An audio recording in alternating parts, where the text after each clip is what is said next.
All right, welcome everyone. This is going to be the advanced tutorial for Cuphead. So this assumes you've already been speedrunning the game. Hopefully you've already watched the beginner intermediate tutorial that I've made. If not, you could check the Pastebin link.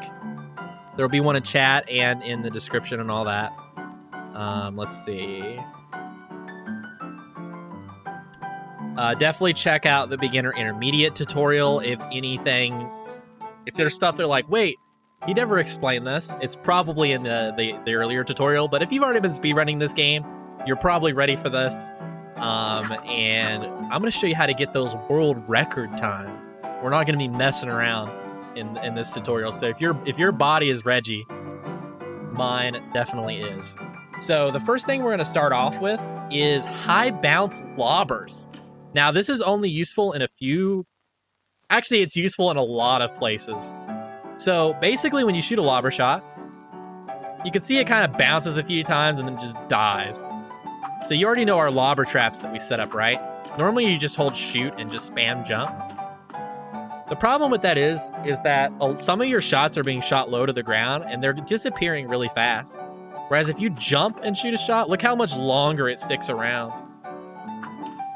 So what you can do is you can watch my inputs. I actually jump and then hold shoot until 2 shots come out, and then I let go of shoot.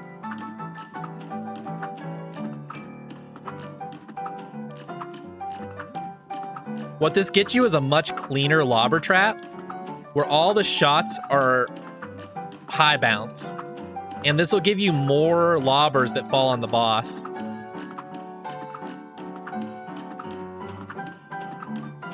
Instead of just holding the button, where you're gonna get some of these that don't bounce nearly as much. Also, if you jump off a ledge, which this only really applies to in a few fights, or like you parry and get really high up, your lobber is gonna go even higher. So we're actually gonna use that on Bon to get extra DPS in. So yeah, just keep that in mind. This is a way to optimize your lobber traps, and that's gonna be really useful.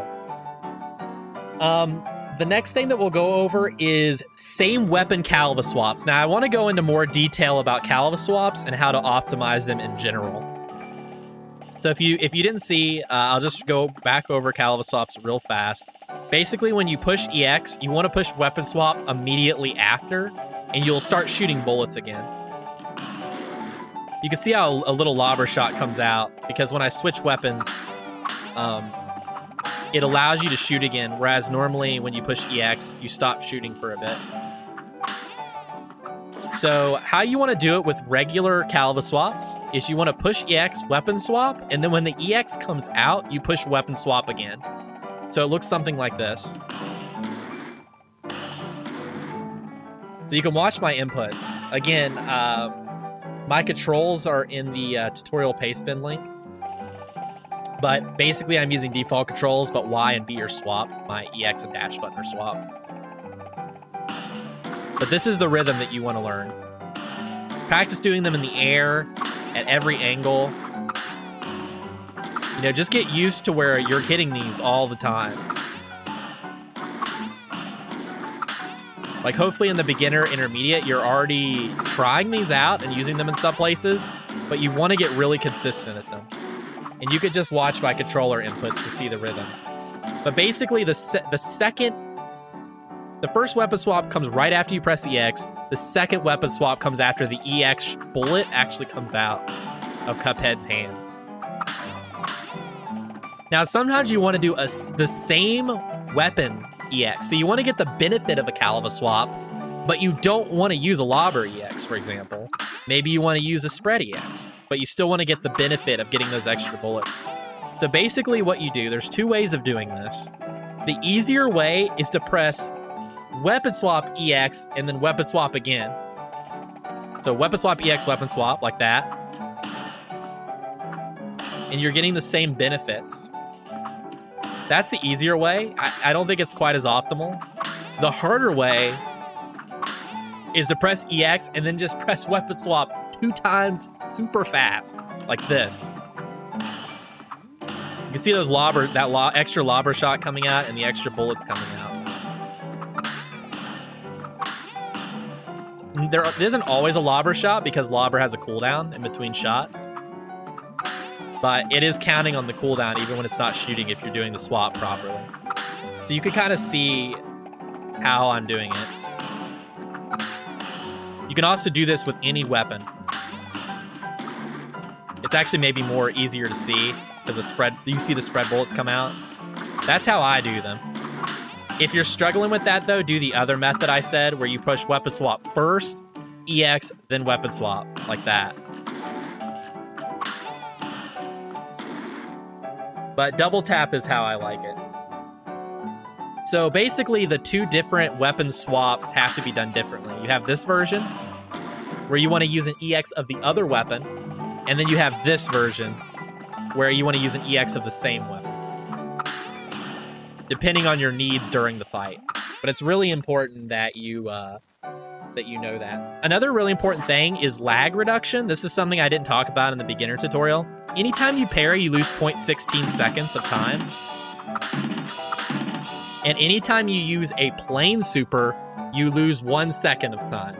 That's not on the scoreboard. It's screen lag. You can see how the game momentarily pauses.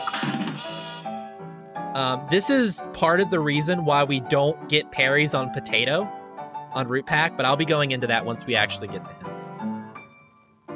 EX, then double tap very quick. And make sure the weapon swap, if you want to do them optimally, make sure the weapon swap's after the EX, directly after it. It takes a bit to do this. Like, my finger at least was not used to like pressing 2 times really fast, and you're used to like doing it slower with a normal Kaleva swap. Like, it's kind of like a normal Kaleva swap. You just do it really fast. That's basically what it is. Let me see if there's any other tech that we need to go over while we're in here. Oh yeah, weapon cooldown management. So, anytime there's downtime on a boss, swap your weapons back and forth like that. The reason you want to do that is because let's say you had just fired a lobber shot, but now you went back to spread. So when I switch to lobber here, there's going to be a delay before it shoots the bullet. Do you see that? Even though I was holding shoot, there was actually a delay before it came out. But if on downtimes of fights, you had already like kind of went over both weapons while not shooting, you reset the cooldown on them. So now you can see how the bullet was there ready right away. It's a minor optimization. It's not that important. You could do the same thing with the mini bomb in the plane levels. And yeah. I think that was it, Wolf. Just parries and supers, right? Those are the only really things that lag the game. Yeah, so basically you just don't want to get like parries that you don't need. I'll be talking about scoreboard management once we get to Potato. Like why you don't want to get a parry on Potato. Because I think a lot of people think that getting a parry on Potato is good. I know I did when I first started. I was like, why don't you get this parry? I'll be going over that stuff. If there's anything else you could think of, I want to go to the plane levels and stuff. Pretty much, yeah. On Legacy, you basically just spam the weapon swap, but yeah, this will be for current patch. You still kind of do Kaleva Swaps on Legacy though, but it's just a bit different. All right, now this is like the ultra advanced technique called Luigi Swaps. Luigi discovered these. Amazing runner, by the way. You should follow him on Twitch. I'm just join the Discord and you'll see. Oh, I went to the wrong level. Luigi Swaps require that you have an EX and that you have mini bomb. Now, how they work? It's kind of like Kaleva Swaps, but frame perfect. Frame perfect meaning that it has to be done like literally perfectly. If you're even off on your timing in the slightest, it will not work. So normally when you shoot your EX, you stop shooting. Same deal. Same deal as with normal Cuphead. And when you press EX with plane, the difference is you can't just swap weapons. Like you can see me pushing LB, and the game doesn't want to let me switch weapons when I'm shooting that EX. So you can't do your normal Kaleva Swaps here. So what you actually have to do is you have to push weapon swap and EX at the exact same time. And then you get that. There was the inputs on controller. I normally don't do them on controller. I actually play on keyboard. Again, all my controls. I'll show the controls real quick that I use. But for people that are interested, but this is all in the pace spin. I use keyboard because for me, I have weapon swap on one finger and then EX on my thumb. And it's just impossible to like hit those perfectly at the same time every time for me. Like, because it has to be perfect. But hitting two keys on a keyboard at the same time is much easier. So I'm hitting S and D at the same time. And I'll show you on keyboard, like, you won't be able to see my button inputs, but you can see they're pretty, see there, I missed one. You can see they're pretty consistent.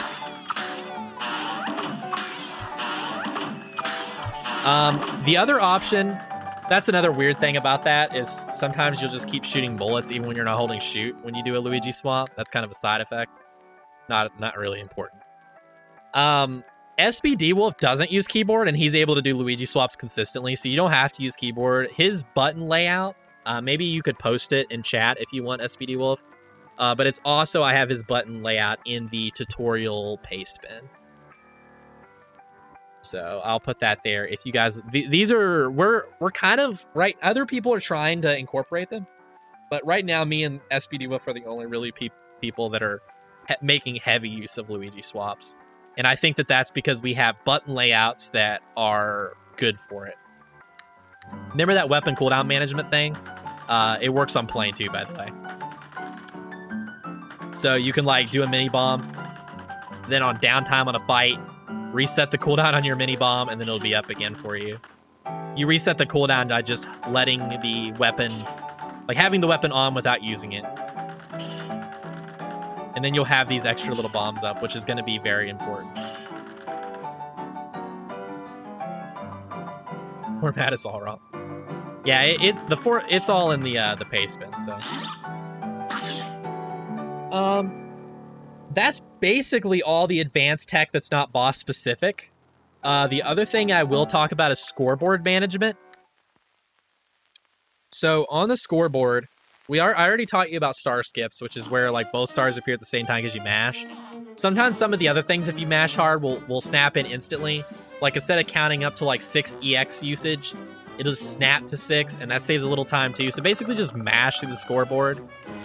The other important thing is like why we don't take parries on Potato is because you only get one if you do the fight well, and you're losing 0.16 seconds to screen lag when you get a parry. And then on the scoreboard, it'll be like 1 out of 3 parries, and you lose another 0.8 seconds because that popped up on your screen. Whereas if you got no parries, it just skips right over that, and you save time. So that's why you don't get the parry here. That's why you don't get the parry on some fights. Basically, any fight where you're only getting like 1 parry, it's generally not worth it to go for it. Because you'll just be adding that to the scoreboard. But if you're getting like 2 or more parries and not losing DPS doing it, then it's generally worth it to go for the parries. So that's like a rule of thumb.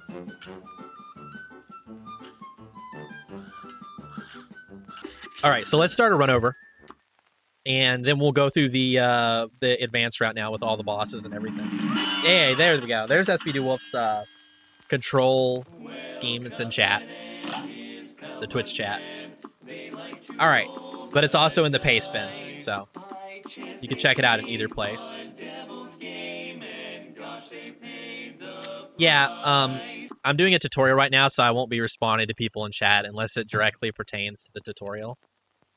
All right, because I will be highlighting this and putting it on speedrun.com. So yeah, same business here, just spam dash at the start. You can actually do a dash jump dash. If you're really feeling sassy, and you'll get to Grandpa Kettle a little bit quicker. As soon as his text is done, you want to get to that exit to map as quickly as possible. Alright, let's get past this guy real quick. Same business. Follies.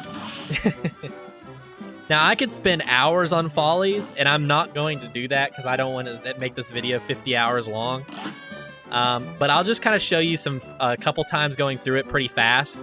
If you really want to see someone do this level as cleanly as possible, in my pastebin link, there's a thing that says Jason's cleanest 32 force volleys.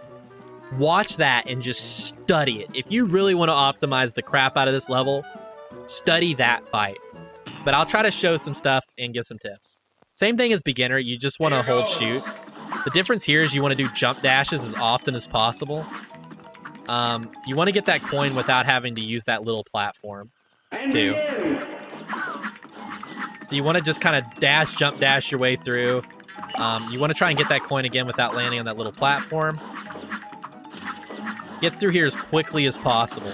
You have to just get a feel for how the level plays out. Some important things to note, actually, I really should mention this. These things are on a global cycle, the pink things. And so are the blue guys. Meaning, as soon as the level starts, they're already moving, and they're always going to be in the same spots if you get there at the same time.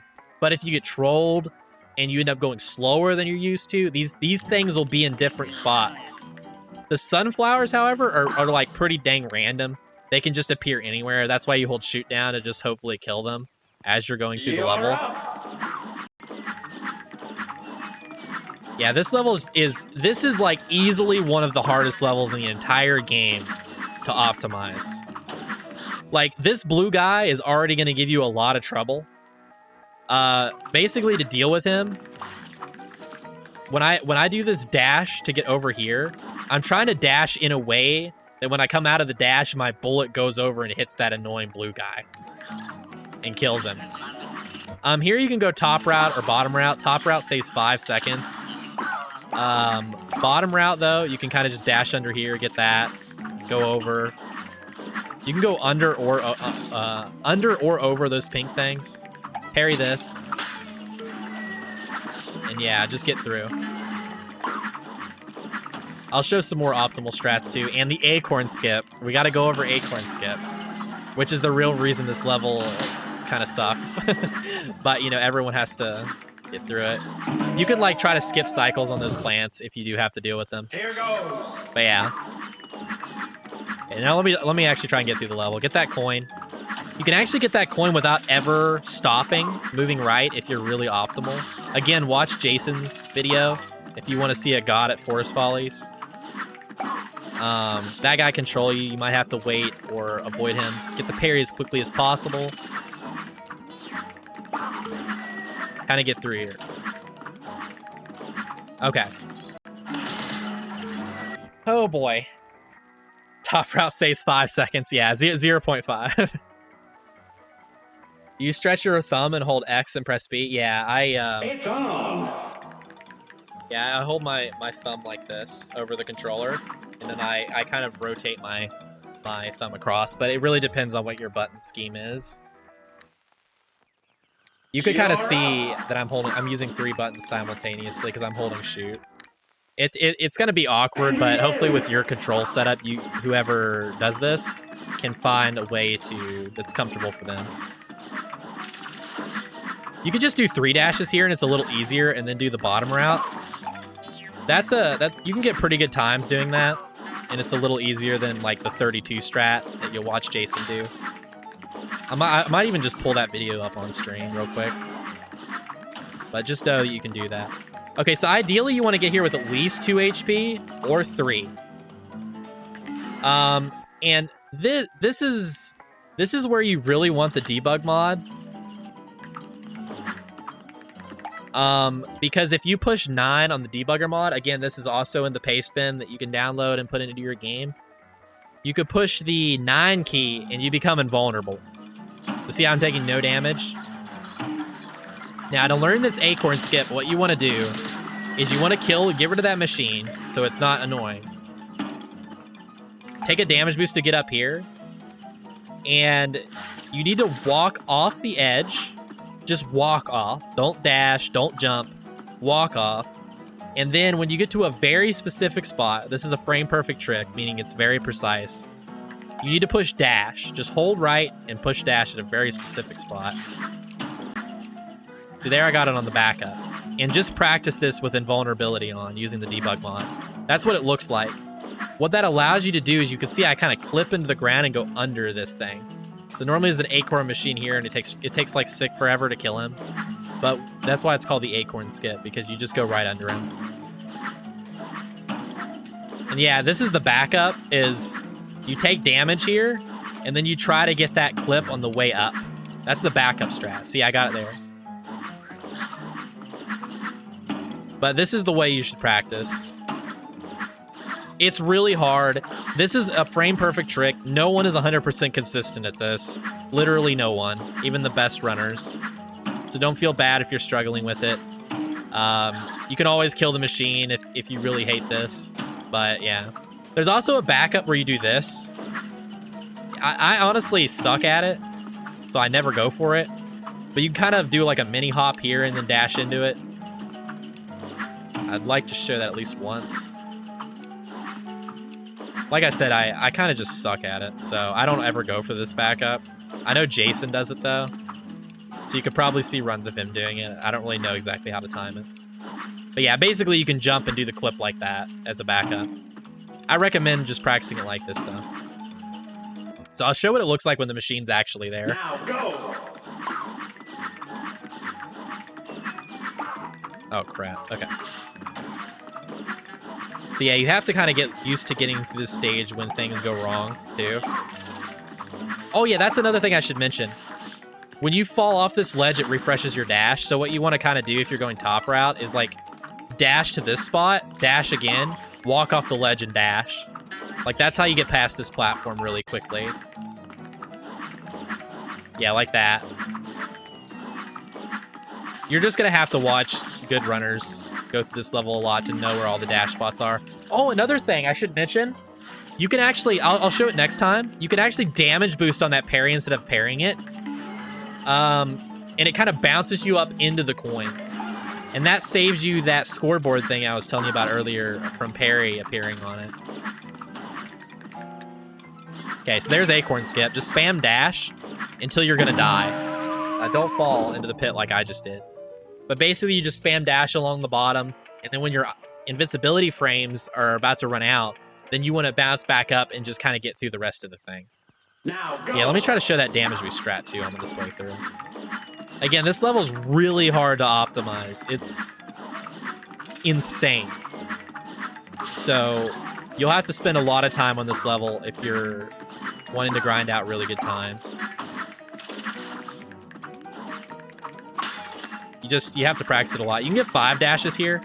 If that can happen if you don't do it right, I should show that too.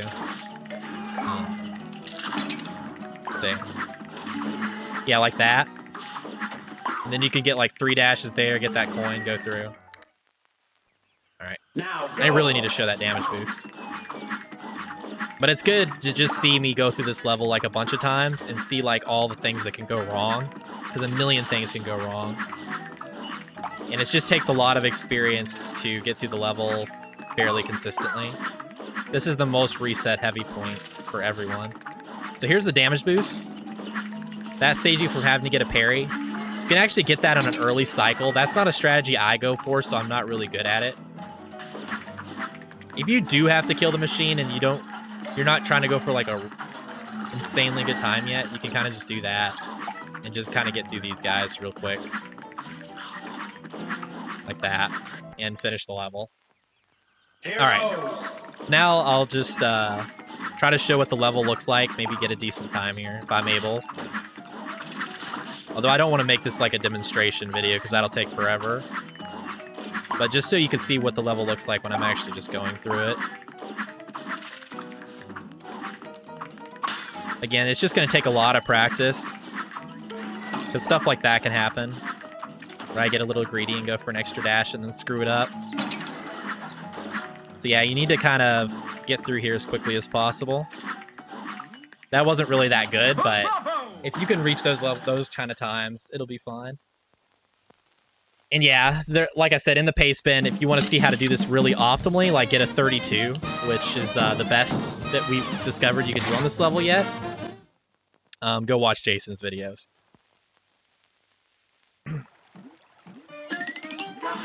This is definitely one of the levels I struggle with and a lot of runners struggle with.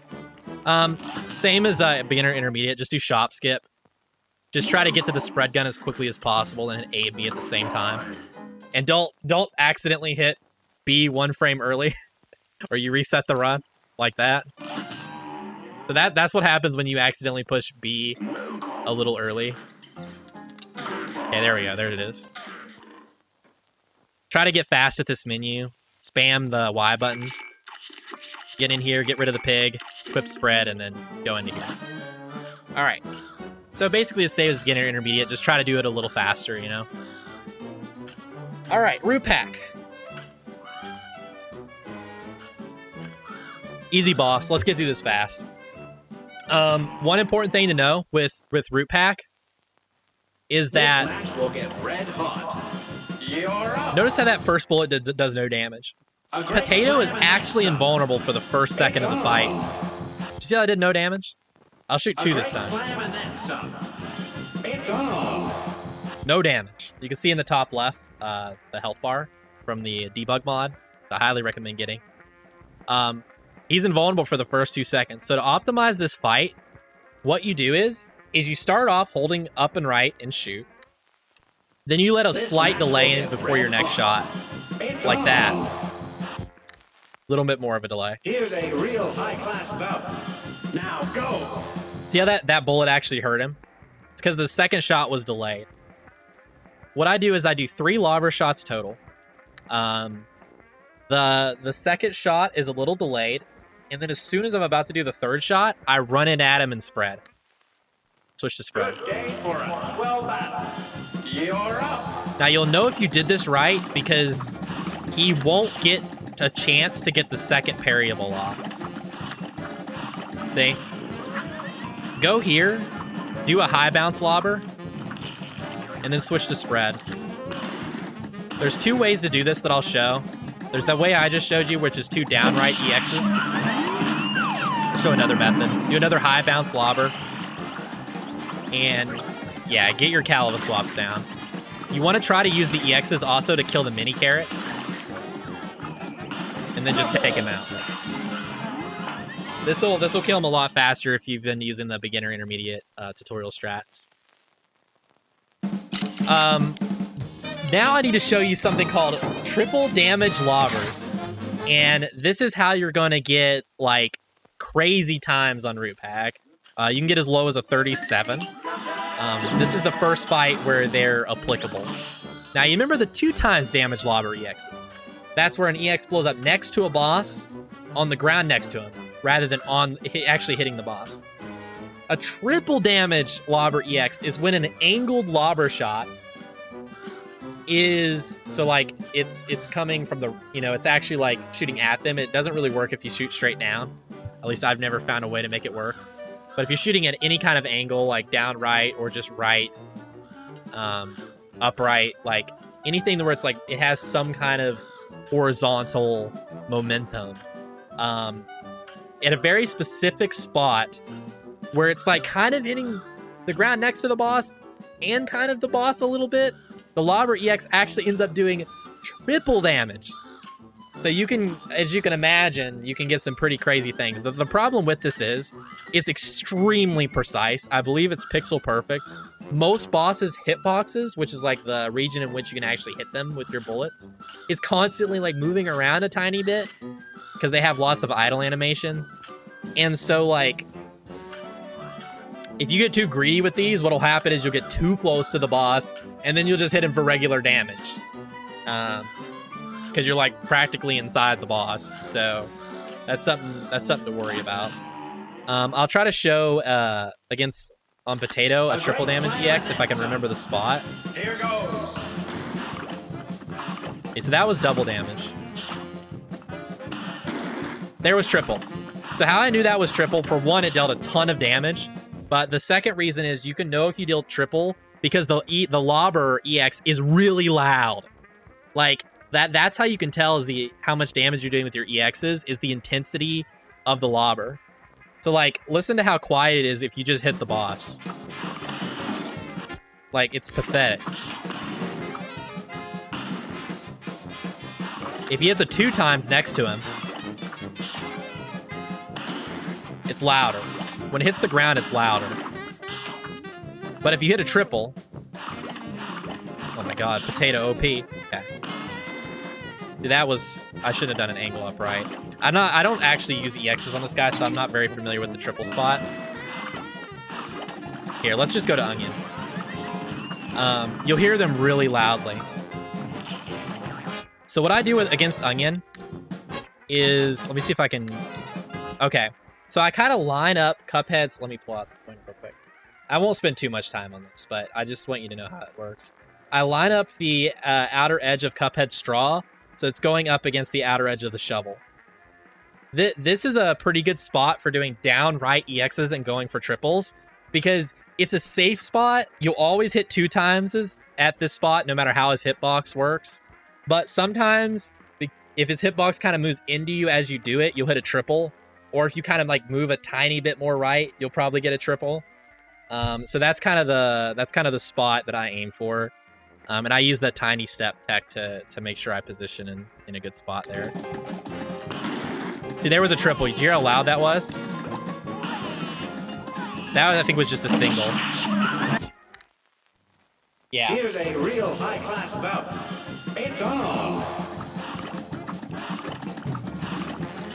The reason I shoot that very first lobber shot is because I have time and it builds a little bit extra EX meter. Again, high bounce lobber.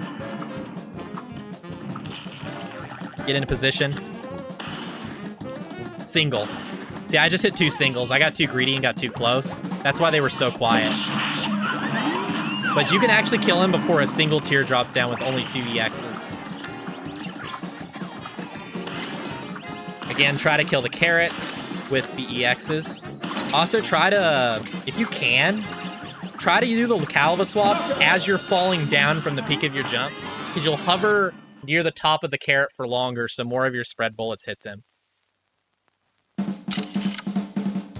I'm going to show the other strat that I find, it's actually easy. I don't do this strat, but I might start.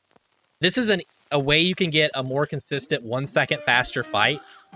But it gets rid of the possibility of doing getting a 37-second time, getting the triples. So if you don't want to go for the triples, this is the strategy I recommend. It's only 1 second slower on optimal times.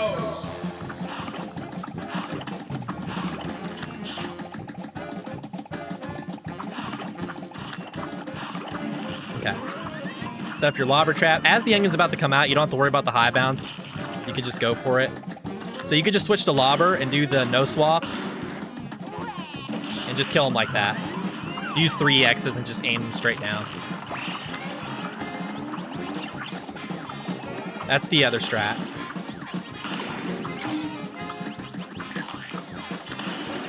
Then just damage boost through, kill him.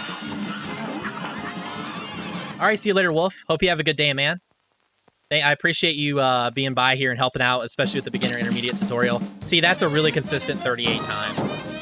Whereas if you go for the triples, you can kind of screw yourself and mess them up and get like a 39 or 40. So that's an easier time.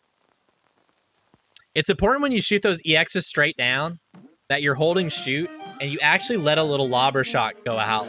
Also, don't Kaleva swap when you're aiming straight down. It's not worth it. It's better just to switch to lobber, press EX, let a little bullet come out, and then press another EX. And like how well you time that will save you a whole bunch of time. Yeah, I would switch to that. It's a more consistent quick time. You can't get a 37 with that. At least I don't think you can. But I mean, the only way to get a 37 was like with 2 triples. Ribby and Croaks. All right, I'm only going to show optimal strats. I'm only going to show the optimal strats here. A brawl is surely brewing. Run in, 3 lobbers, switch to spread, get in the sweet spot. Bees first. So you want to try to kill the bees as quickly as possible. Once the bees are done, when Ribby's about to start the punch move, like when he's about to start the animation of preparing for the punch move, you want to switch to lobber and just push EX 3 times. Damage boost in with spread. This This is really hard. This is going to be hard. Like, you guys are just going to have to practice this. This is the harder of the two super skips. You go into his body, holding spread shot, and then you do a double Kaleva Swaps spread. And then just hold shoot, and just stay in here. Until your invincibility frames are about to run out, then get out. It's hard to time that when pausing mid-fight. So I'll show it now that I don't have to explain it so much. This is the much harder of the two super skips, so let me see if I can get the right pattern. Now go. Yeah, you can't use two control inputs at the same time. That's not allowed. It's on. You can only use one or the other. This match will Hey, I can't get Bs. It's also worth noting he shoots 5 to 7 Bs. 5 Bs is faster. But it also means you have less time to do the skip. Use your lock button to help kill these guys. Switch, do 3. Get in here, Kaleva Swap, double Kaleva Swap. Get out. Duck under that. Get back up into the double damage spot. So that's the B first super skip. Also try to generate as much EX as possible, and try not to waste extra EX, because you want to have a lot of cards going into this. Position right here, where the Cuphead's, to us it's his left foot, against the crack on the wall there. This puts you at the perfect position, so that if you shoot a Lobber EX right, you're going to hit a triple.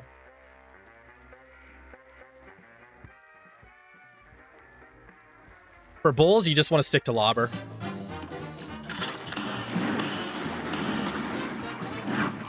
I might have actually been 1 pixel too close. Yeah, this is kind of hard. It's really yeah, I was 1 pixel too close. It's really easy to mess up that fight if you get greedy. Like, if you step past this point, if you're at this spot, you're going to be hitting singles. And that's what happened there. I was getting really greedy and going for triples. I don't recommend that. It's better to shoot the EXs back from here. That's a much safer strat. This is only if you're going for like a 46 or some absurd time. But yeah, you want to one-cycle the slot machine. You want to get a super skip, and you want to one-cycle the slot machine. And you can do that with any pattern.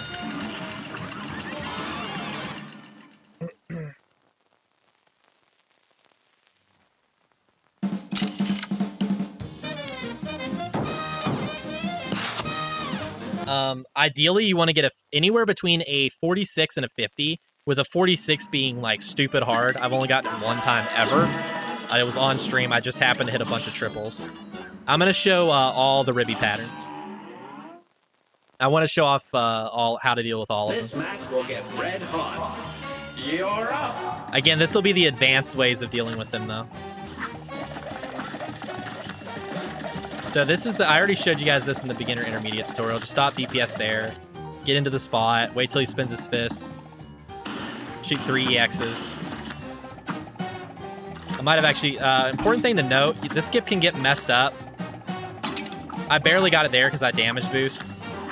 If you're actually as close to Ribby as possible when you're going for the double damage on them, what happens is when you shoot your EXs down, they're actually somehow still inside of his body, and they're not hitting for the double damage like you'd hope. So if you ever miss the skip, even though you do the exact same thing, that's what happened. You were actually you were at the closest possible pixel to Ribby.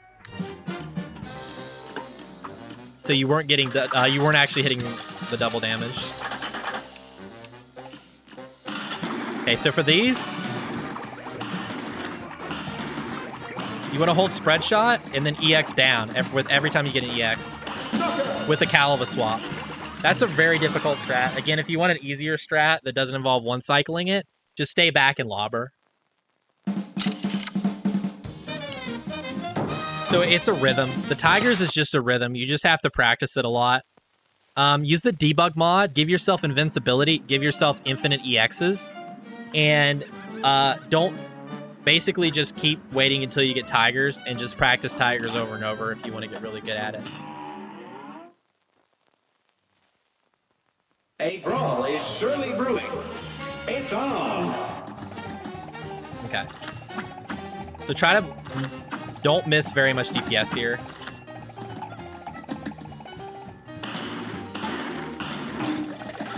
Double Kaleva Swap. Get out. Get close. Try to hit double here for a bit so you can get cards. Once he spins his fist the second time, he's going to do the roll. All right.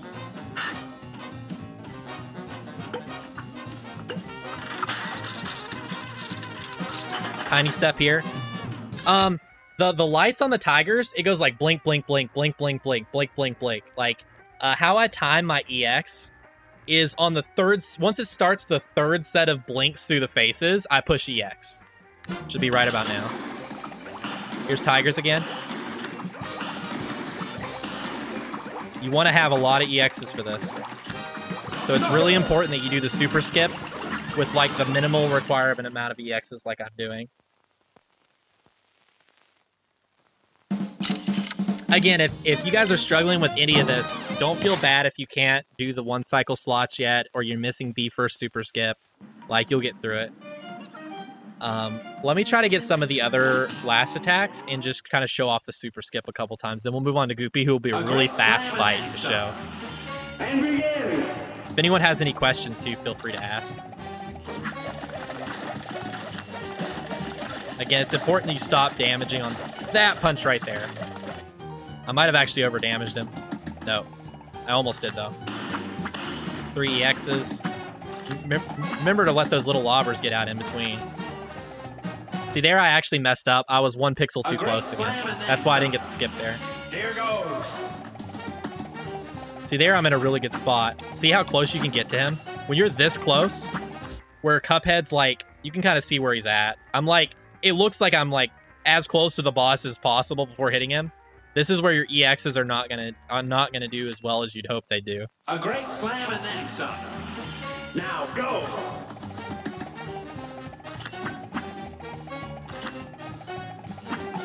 Yeah, I actually got the single cycle and beginner intermediate tutorial with no Kaleva Swaps.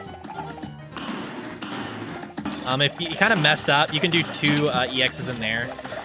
If you didn't have time to get 2 lobber EXs down, or 3 lobber EXs down. If you only got 2, then you could do 2 spreads instead of just 1 spread. That's the backup if you messed up your timing. Okay. Position yourself roughly here. Do the double Kaleva Swaps here. That's important. See how fast he died? If you see how fast, like, that's because I was hitting some triples, and I'm doing double Kaleva Swaps on every EX. So there's a 47. 46 is the best we've ever seen so far. So, yeah. So, optimally, it would... Yes. If you have 3 HP because you got punches first super skip, you can also just tank through the flames that are pointing down until you're down to 1 HP, and then treat the fight like normal. That way you don't have to worry about dodging at all. If you are dodging the bulls, try to turn left as little as possible. And if you do turn left, let go of shoot, so that you don't shoot a lobber off screen and waste your cooldown.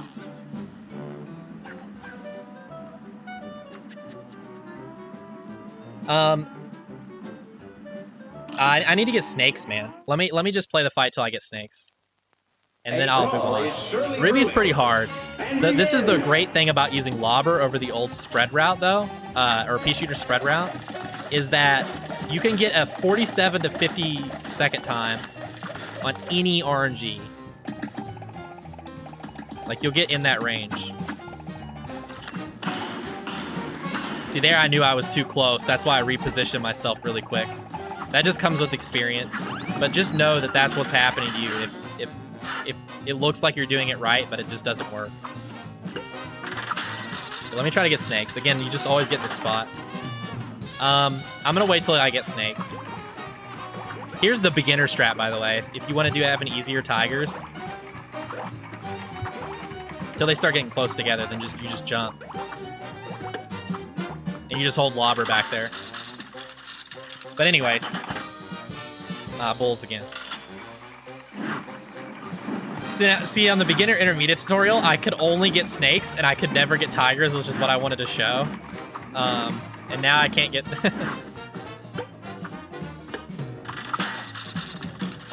You kind of have to find your own timing with snakes. Yeah. It's actually not bad to practice this, though, just to get used to dodging the attacks. See, I'm, like, never turning left.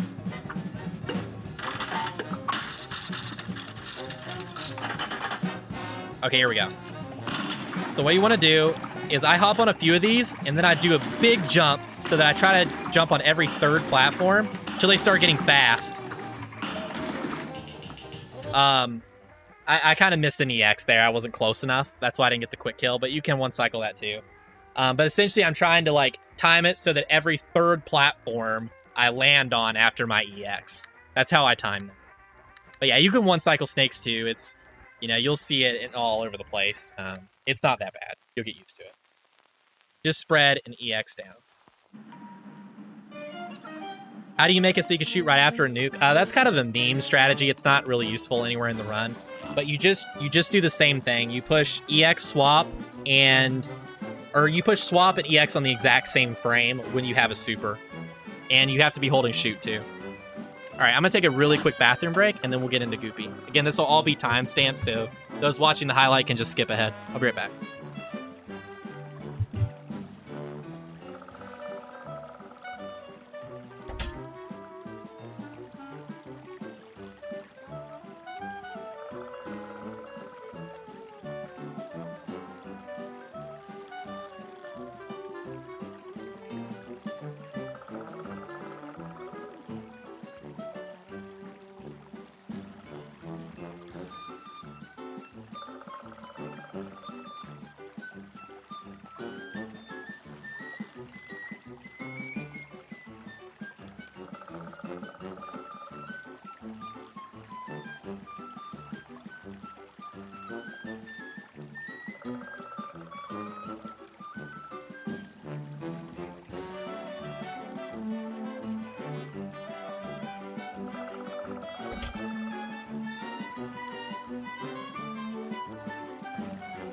All right.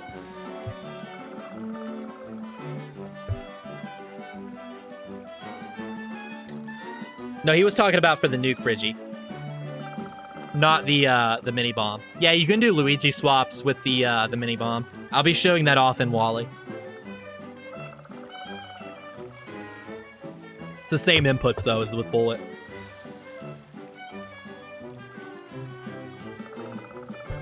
Yeah, you can, Alfredo. All right. So for Goopy, all right, here we go. Just watch this opening. This is an opening I actually stole from Jason. This is about how he does it. Basically, you want to hit him with 3 lobber shots and then switch to spread. Like that. That'll work on every pattern that he can do. Good day for us. Well done. 1 shot to the right, 1 shot up, 1 shot left, switch to spread. That's the opening. If you want like an optimal opening, this is it. And then just chase him with spread. He can troll you with the delay jump there. That's just going to happen sometimes. Follow him around the best you can. Once he transitions, hit him with one of those. Downright Kaleva Swap EX. Damage boost when it helps you chase him. Once you reach 4 cards, switch to Lobber. EX 4 times down. And then just finish this guy off. Real, nothing crazy. I'll go over the fight one more time, but really we don't have to spend a lot of time on Goopy. Yeah, he can delay on the first jump. If he does that, the lobber, I think it still times out. The lobber I shoot up, like, he falls on it. I think it's like a 1 in 14 chance. You can go for triples, but this is much more consistent. Let me show you guys something real quick, because a lot of people are going to get confused why I'm doing down EXs in a lot of places. For Ribby, it's obvious because you're hitting the 4 times. You're hitting both Ribby and Croaks. That's why you need to shoot them straight down in that spot. Let me show this very quickly, though, because I feel like a lot of people are going to misunderstand this. Because it wasn't obvious to me, but then I realized it's just a lot better. Okay. So what I used to always do, and it is an option, especially if you're going for triples, is you could do downright Kaleva Swaps, right? To do your lobbers at the ground. And that's what you should do if you're going for triples, right? But what I do against Goopy, check this out. these bullets, like, that works pretty well. But you can see a lot of the spread shot bullets, like, kind of just die immediately. And, like, sometimes a lot of the spread won't be hitting, like, you're only really, even after, like, 4 Kaleva Swaps, you're getting off, like, 1 lobber shot. And if you're aiming straight down, especially, watch what happens to my lobber with a Kaleva Swap. Well, if I ever get one.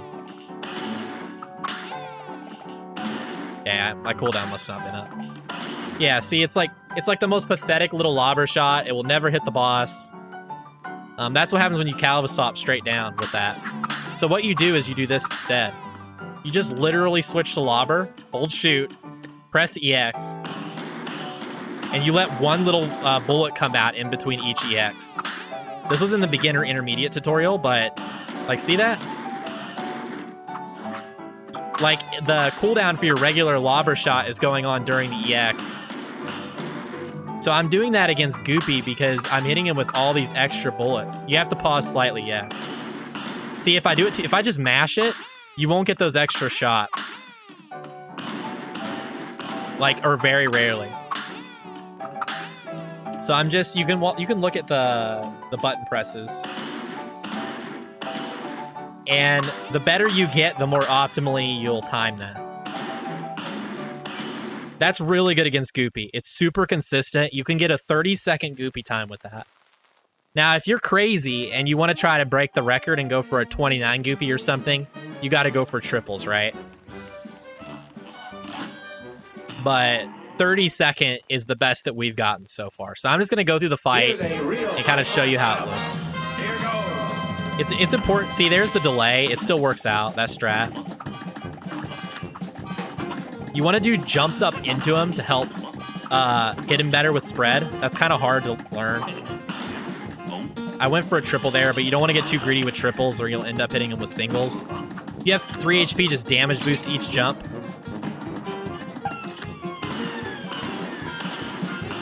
So you can even see those little lobber bullets. Do you see them coming out and hitting him in between each EX? That should be a fast time. 31 probably. 30. So there it is. I'm actually surprised I got that on my first try of trying. So that's like an optimal Goopy. So you guys can watch that one over if you're wanting to do him. All right. So same stuff here, just get through the tutorial. Since you were asking, I showed Luigi Swaps off earlier. You can do them with this weapon too. Oh, I don't have mini bombs yet, so yeah, I can't show that. I'm not sure what that is, Alfredo. All right, Hilda. This boss is really hard. I'm gonna try to give you a few ways through the fight to do that really fast. All the things that you need to know to get an optimal time. But yeah, basically just try to miss as few bullets as possible. So when you dodge things, you want to dodge in such a way that you're not missing bullets. You have to take this damage boost. The earlier you're able to shoot that EX, the more hits it'll hit her with it.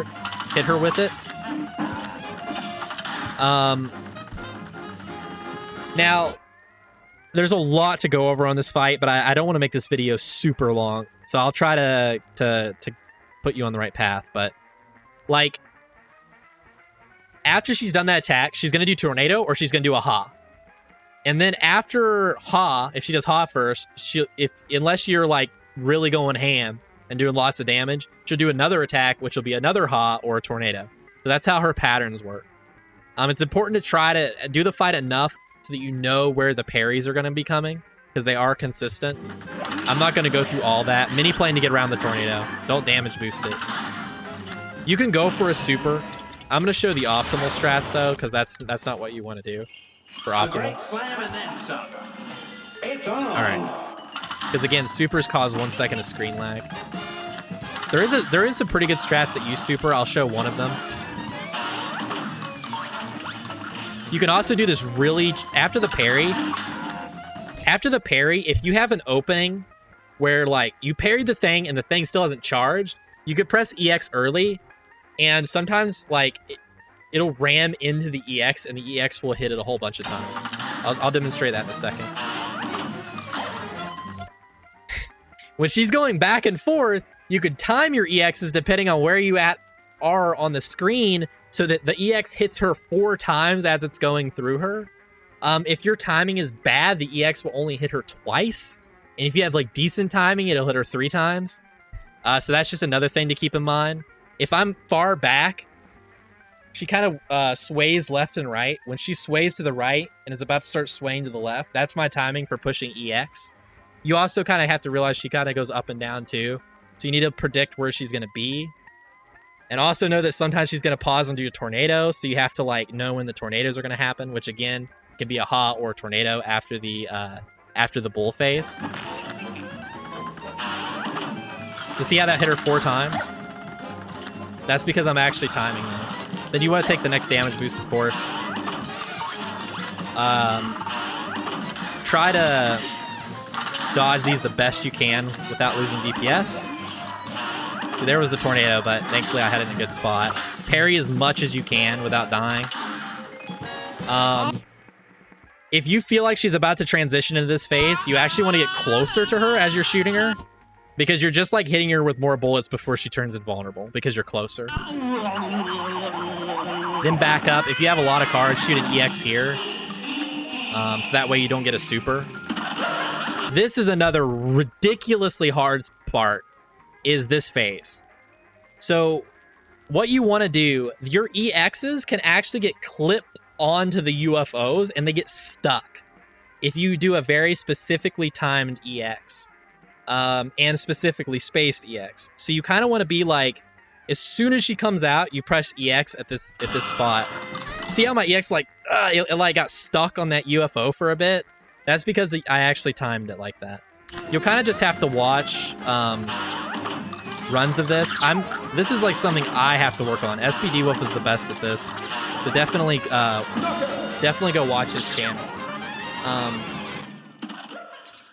Yeah, you have to dodge stars, you have to bait the UFOs, and you have to try to position yourself in that specific vertical space.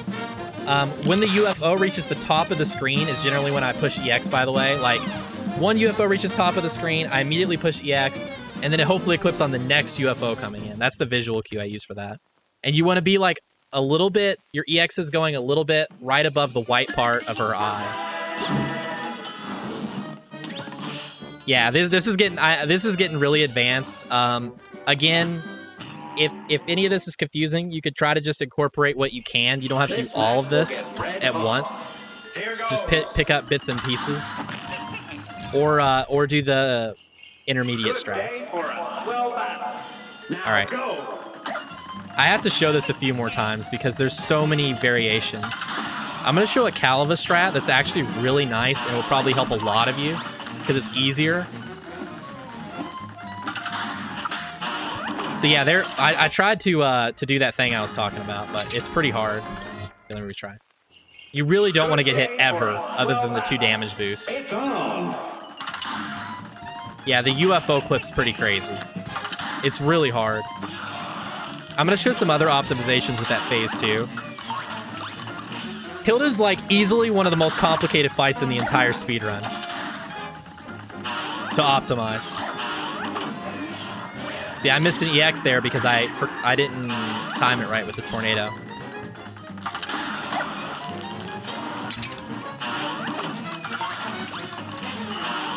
You can shoot an EX there so that you can shoot those stars like that and then have them encircle you, so you don't miss bullets. Like, you have the EX kill the middle star. Okay, remember, get close to her. You know she's about to transition. You're not hurting her here, but you could generate cards. Get into about this spot. Shoot an EX as soon as she comes out. See how it clipped? Clip there a little bit. Shoot EXs when those things shoot a beam at you, because your EXs go through them, but your bullets don't, like through their beam. I'm kind of just dumping a lot of information on you guys because, like, I don't want to spend 2 hours on Hilda, but like this is all stuff that you can watch back, and it'll start making more sense.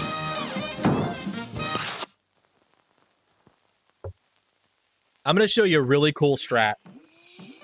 This one is easier because if you're having trouble timing the EXs on phase 1, where like it's hitting her 4 times, like a lot of times you look and you're like, crap, my EXs are hitting twice and it sucks. I'm going to show you a really consistent super strat that can still get you amazing times. This is a strat Kaleva came up with. You remember Kaleva Swaps? It's the same guy. Really cool strat. So what you do here is you actually don't DPS her at the start until now. You kind of wait till she does like one pattern of up down and then you do it. And what this does is it spawns an extra parry. You see that extra parry you normally never get? And then you parry with PD. You don't EX here. You get a super, and you hit her with it. That'll go through Tornado. It'll go through Ha. All that.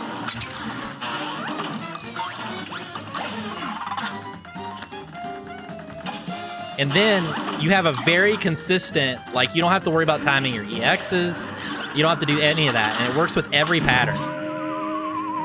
I'll show you again. So let me show you the fight normally.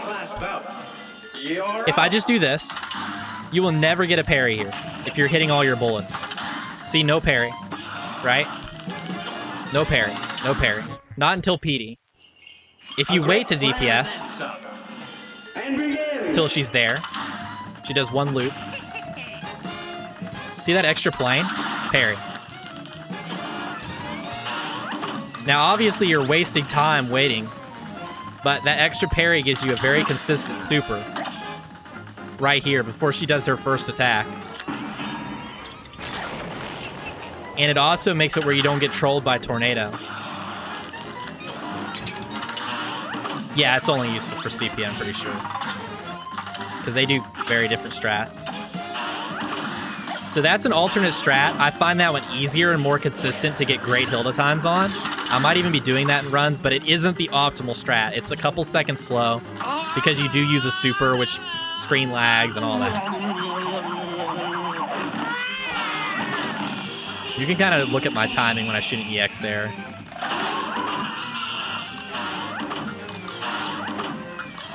Yeah, again, you kind of want to shoot EXs through those.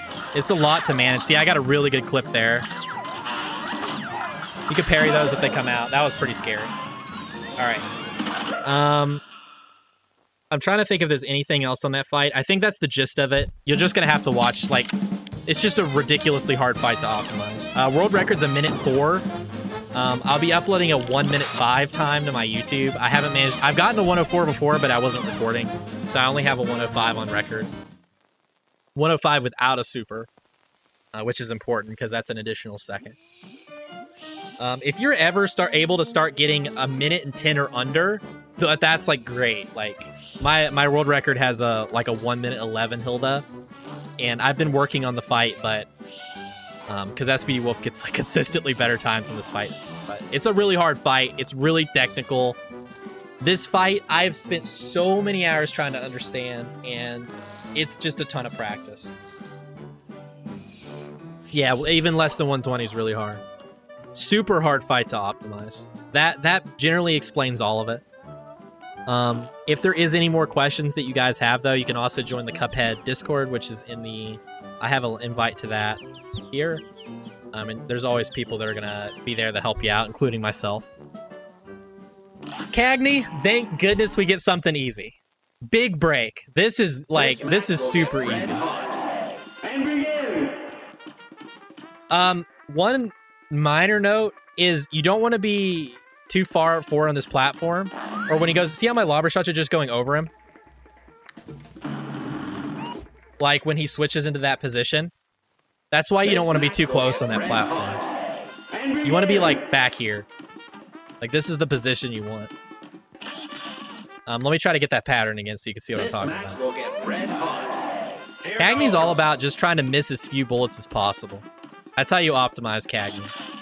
There's also one kind of cheeky strat you could do at the end to save a second or two. I'll be showing that. The good pattern is when you don't get seeds. So you hit him with spread when he's close like that. If he goes up, do this, damage boost into him. You can also drop down if you don't feel safe, but he's an easy boss, so just damage boost it. If you're, you know, at the advanced level. Okay, here, hit him with some Kaleva Swaps. Try to never turn left. Notice I've not turned left a single time. Okay, well, that was bad. I kind of got trolled there, but I'll show the timing of how to do the ultra quick strat at the end. Otherwise, just like try to turn left as little as possible. Let the EXs kind of push you back. Yeah, we only turn right. Node left. Yeah. I won't spend a lot of time on this fight. Yeah, there is a double damage lobber. It happens if you damage boost into Cagney only on last phase, and you aim the lobber straight down. That's how you hit Cagney with the double damage lobber. But it requires a damage boost, and you need to know your timings to be able to do it well. For these guys, just jump, do a double Kaleva swap. You can see that the spread bullet's coming out because I'm doing that. Missed the shot there. Reset, Kappa. I turned left for a second. Okay, basically how I do this is you need to get a feel. If you're hitting every EX, you should have the same card generation always, and you can use cards to track how much damage you're doing. When you're about to get your last card, like you're like 70% into getting it, that's when you want to do the damage boost. And then you get to kill him with style. You shoot the EX lobber at the ground, you hit him with double damage.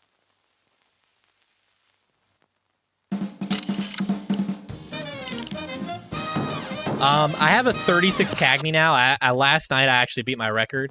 I haven't uploaded the video, but I'll be uploading that tonight, using that strategy.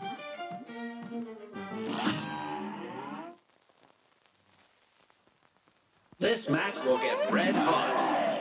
I want to show how to deal with seeds. I haven't got seeds yet, or done a seeds pattern. Basically, just dodge as little as possible. Well, don't get hit like that. Kill these guys with spread if you can. Spread kills them a little quicker.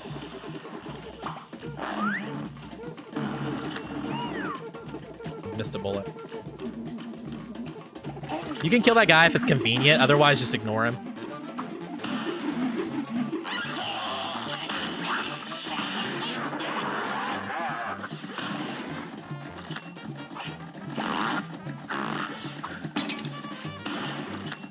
Okay. You can see that can get a little bit sketchy, but it's worth going for if you're going for optimal times. Anytime you get siege, you're going to lose time. Sometimes you'll lose a little less than others. It depends on how the speeds fall, how trolly it is. Yeah, basically dash.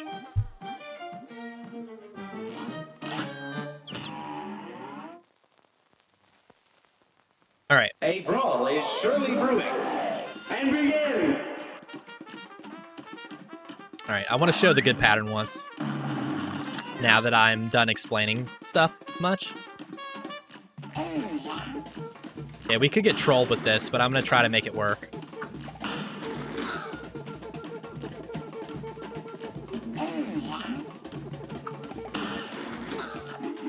Okay. No, we got good RNG. Yeah, that can happen if you're a little too greedy like I was there. You can get hit there. It's not a big deal. It's all fine. All right, and that'll conclude Out 1. You can see you can get really good times. Like I said, 36 is possible. All the videos for the optimal times, I'm going to be trying to record them. I have some already uploaded. I don't have all of them yet. But those links to that can all be found in the tutorial. And if you just want to see what the times are for the best for each fight, that's also in there. There's just a list, a text list. But I'm also trying to do videos of all of them. It's just some of them are really hard to get recorded because it requires very specific RNG. That concludes Out 1, though. Just spam dash twice to get through here as fast as possible. Spam A on him. Dash through, spam A, and then spam start. And you'll get through this as quickly as you can. Like I mentioned, the beginner intermediate tutorial, before the loading screen's even done, you can kind of get through this pretty swiftly. Alright, so that concludes aisle 1. If anyone has any questions, feel free to ask them. For people watching the highlight, I'm going to take a very small break. I need to check a couple things. But I'm going to have a timestamp that skips you straight to Bon. But for anyone that does want to ask questions for 4i1 or anything like that, any kind of clarifications, just go for it. Bon's going to take a while to explain. Bon's extremely hard to optimize. It's kind of like Hilda. You guys notice how like everything kind of was like, oh, this isn't bad. And then Hilda was like, holy frick, wall of information. This is one of those fights where there's just like a million things. So, yeah. All right, I will be right back. Appreciate you guys, everyone watching so far. Again, I can't show literally everything about these fights. There's just too much. But I'm trying to show as much as I can to set you off on the right foot if you're heading for world record strats. If you watch like really good runners, you'll be able to pick up other stuff, I'm sure, for different patterns and different ways people handle things. This is just what I do. And that link I have has like everything. It's the golden link. All right, I'll be right back.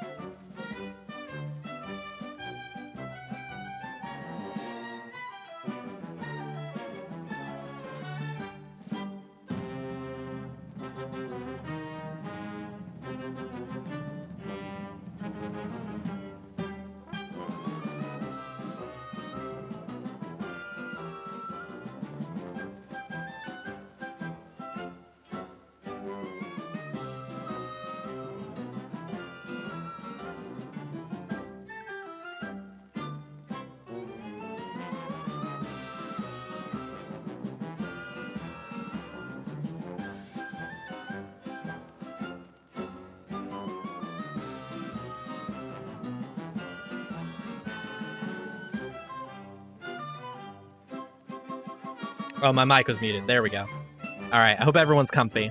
The first important thing to notice about Bon is whether you get a boss first or second or third changes how you handle the boss. The reason is because you don't have EX cards or the proper positioning on the first boss, so you have to deal with the first one differently.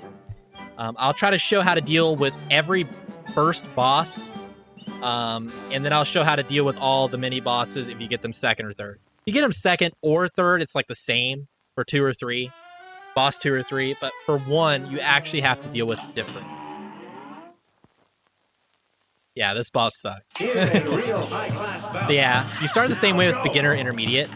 Difference here is you want to switch to spread here and follow him to about this spot, and you get the quick kill. All right, now this is where it already starts becoming difficult. Remember that high bounce thing I was talking about, where I want to get the lobber bouncing higher so that I get a stronger lobber trap? I'm actually going to use this green platform to move me over to the right side of the screen. And then I'm going to shoot a lobber shot up, and then I'm going to time my lobber shots that I'm shooting too near the peak of my jump on every jump. And what that's going to allow me to do is set up a really juicy lobber trap.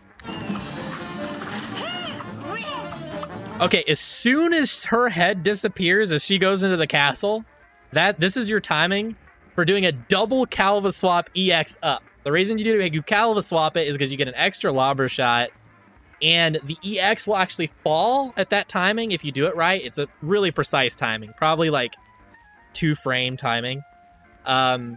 The EX will actually hit the ground right as the other boss comes out and hit him for double damage, sometimes triple. See, there was bad timing because I paused and messed it all up. A brawl is surely brewing. Now go. I'll just have to explain this guy to you as I go. Waffle is like the worst one to get first if you're optimizing. The reason being is because he can separate and you lose a lot of time. You can't kill him during that animation. I'll show the quick kill on him though. It kind of alters how the... Okay, here we go. If you can hit him with the EX before he separates, which is just RNG, you can see he just separated there. Kind of a funny thing is if you pause, he still comes back. Yeah. If that happens, you just have to kill him normally. If you don't have any EX here, for all the bosses, you play them like the beginner intermediate way.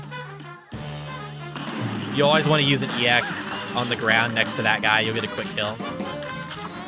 Again, always set up these lobber traps the best you can. If you don't have EX, back up. Hit that guy with that. Get over here. When she's using her gun, she's invulnerable. Also, make sure to always double Kaleva Swap the last phase. Every one of these EXs, you even saw a little lobber shot there blow up maybe. And if you have the HP, just damage boost through. I'm going to be going through this fight many times and just explaining what I do and what you should do for like each situation. I think that's the best way to handle this fight. And then that way you could kind of just like see how I handle it in different ways. Because I can't like force specific patterns. It's going to be kind of disorganized in that way in my explanation of it. But hopefully it's still helpful to you guys. It's just a really hard fight. Yeah, always start off upright lobber. Let's see which boss we get. Here goes. Candy corn. Spread him the best you can. This is actually the best RNG if you're good at it. Okay? You damage boost this guy. You'll kill him really quick. Get another lobber trap set up.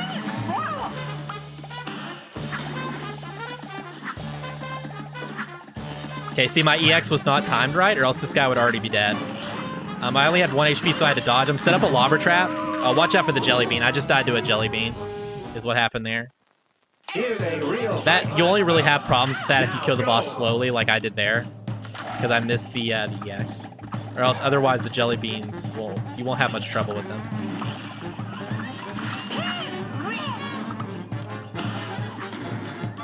Okay, there we go. I actually hit the thing, so he should die pretty quickly. Yeah. Get up here, set up the high bounce.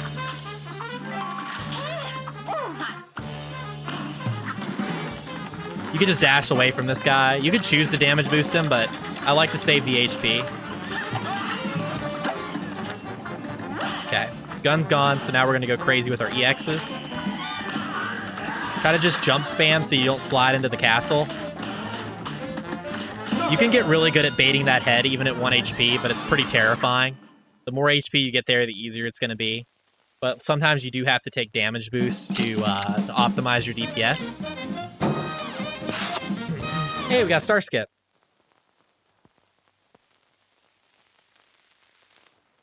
I'll make sure that I get through every boss at least once, though. Every mini-boss, like getting them first and getting them second or third. A brawl is surely brewing. And begin! Okay, so Waffle, you kind of have to damage boost into him like that and do that. Like, that's pretty specific. Waffle can come out and do several patterns. You kind of just have to do the fight a lot to learn how to deal with them. Waffle actually has 2 hitboxes inside of him for some reason. So that's why I damage boost into him if I get him first only. Because my spread gun, if you hit it in like the middle of his body, it's actually dealing double damage and also generating double cards. So you can get that EX really quick and hit it on the ground next to him. And that's going to take out the Waffle super fast if you get him first. But you do have to take damage, and you won't have EX for the next boss. So you have to kind of play it safe like this. And just do that against that guy. Just hit him with the lobber. Set up a trap, back up if you don't have cards. This guy, just set up a trap. And damage boost, spread EX. You have to learn about 30 different variations depending on how the fight plays out. Like how many cards you have, how much HP you have. Here you need to learn how to bait this head like really effectively, which I'm not doing a very good job of right now. SPD Wolf's way better at baiting the head than I am. That's why I really don't like Waffle first, because it's the only one that you damage boost on first, and you don't have EX for the rest of the guys, so it kind of throws off the whole fight. So I really hate getting him first, because it messes up a lot of the strategies I go for. But at least that shows you that you can do it. A brawl is surely brewing. That's how to go about it. Yeah, so this is Troll. Also, as he's dying, you can kind of hit him a few more times there.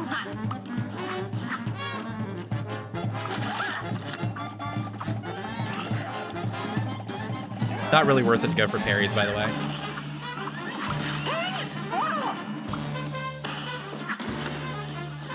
Yeah, so I kind of dash away from it so that I don't necessarily always get hit by the boss. Set up a lobber trap for last phase if you get ball, by the way. getting ball, his death animation takes forever, which is actually good for the last phase. The reason it is because you get to set up a really good lobber trap to hit her with. Yeah, as far as possible to the right for the initial lobber trap. After I shoot the EX, I dash left and start setting up another lobber trap. That puts you in perfect position that if you get Cupcake, he'll land on the next lobber trap, and all the other bosses will walk through it. So it's really good that way, and it still gives you an opportunity to dodge or damage boost depending on which one you get and how comfortable you're feeling. One minor note, I try to switch to spread like right after it shoots a lobber bullet. Okay. Yeah, see how fast he dies?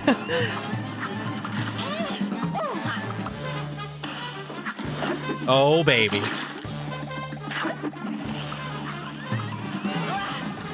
Oh, I missed some lobbers. Dang. This would have been an insane time if I didn't miss those. Okay, that's going to be a really good time. So yeah, like, if you do this strat, Waffle and Cupcake will die instantly. Actually, Cupcake could have died quicker, but I mistimed my EX. 37. So there's an amazing time.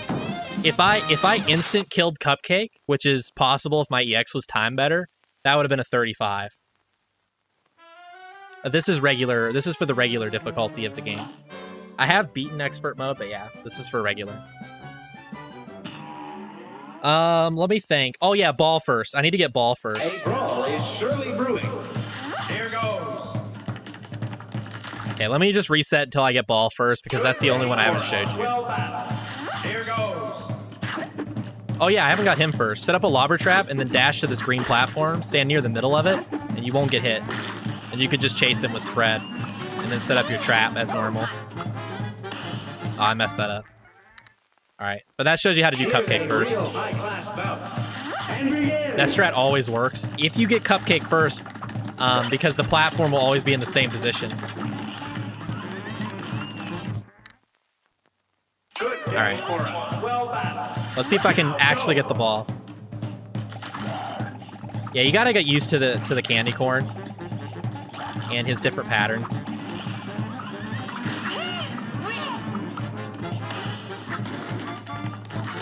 Okay. You get the idea, though. Like, this is kind of your universal strategy. Yeah, this will be the quick kill. See that? And then you can set up a lobber trap. That's if I got that on the other one, I would have got a 35, which would be tied world record. And then she'll die really fast because of the lobber trap.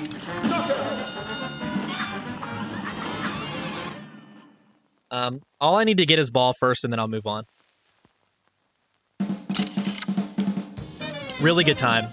Anytime you get an insanely quick kill on Waffle second, Cupcake second, or like either of them third, you're generally going to get a pretty dang good time. The dream is candy corn first, candy corn or pinball machine first, but candy corn's a little bit better, and then Waffle and Cupcake. Those are like, that's the dream RNG. That's how I got a 35. I don't have that on recording though, but I just haven't felt like grinding out the RNG again because it's roughly a 2% chance. Okay, here's ball first. Switch to spread. Switch over here. Aw, man. This is a pretty hard strat, by the way. It was too complicated for me to do and think and talk about at the same time. But basically, you have to switch spread at a precise spot. Oh, here we go. Yeah, there we go. That's the ultra quick kill. So you'll just have to look at that, watch that one back. But anyways, you guys get the idea on Bon Bon. Let's move on so I don't spend forever, the whole day on this boss. I just wanted to show that strat. If you aren't comfortable getting that quick kill on him, just dash over him. And then spread him more.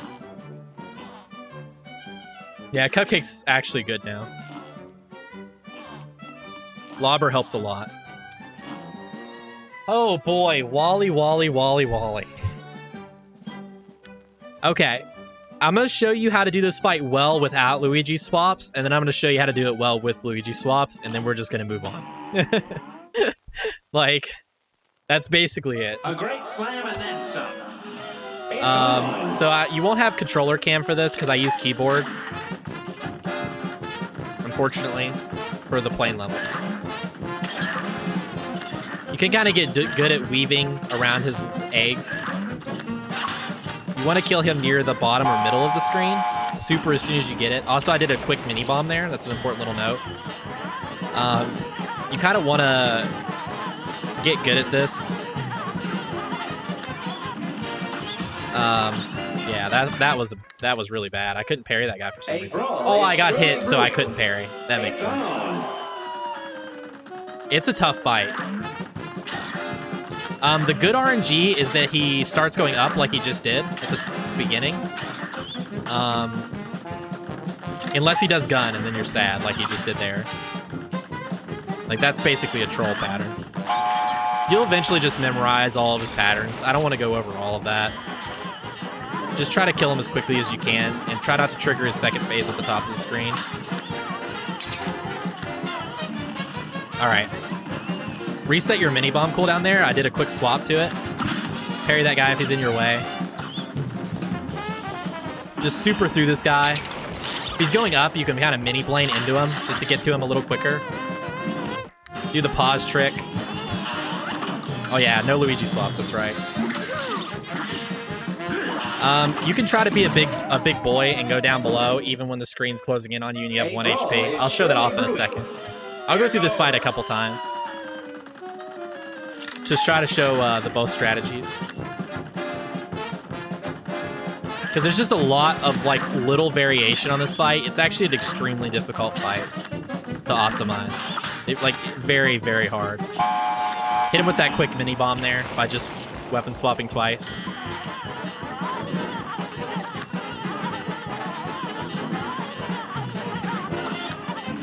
Okay, that was really fast. Yeah, I'll show the old strat. Hit him with that extra mini-bomb, because I refreshed my cooldown during that wait. Hit him with that. Pause as soon as he dies. Couple mini-bombs there. Try to hit the EXs more at the top of his thing, because they hit him more. You can actually hit the heart sum here and then damage boost through his body if you have the HP. Yeah. And now I'm going to show my strat. This involves Luigi Swaps, so this is only going to be useful to the people that do Luigi Swaps. I explained Luigi Swaps earlier in the advanced tech section, so you guys can go back and watch that. I use mini-bomb Luigi Swaps too, which is the exact same thing, but you're just using mini-bombs instead of bullets. Yeah, if you can get anything under a minute, feel good about yourself on that fight. It's a really tough fight.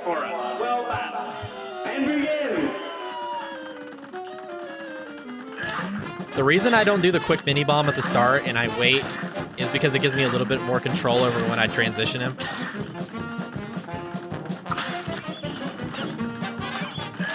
See, this is bad. See, this is what you don't want to happen. Just so you guys can see why you don't want him to transition on the top. Because now look how many bullets I'm missing.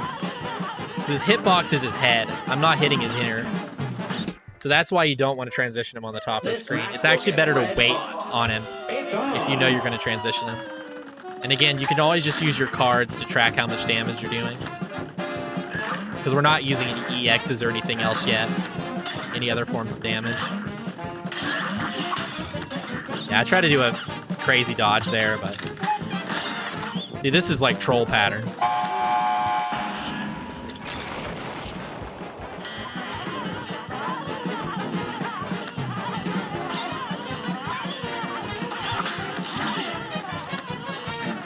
Okay, this is a little slow.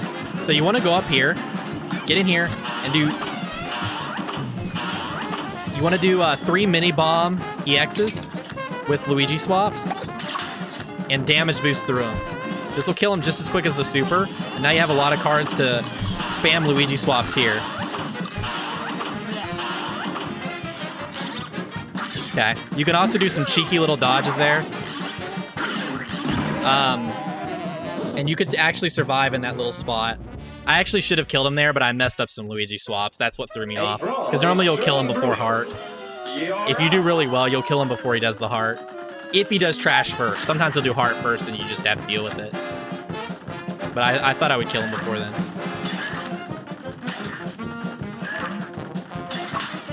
Okay. Okay, let's wait a second to transition him.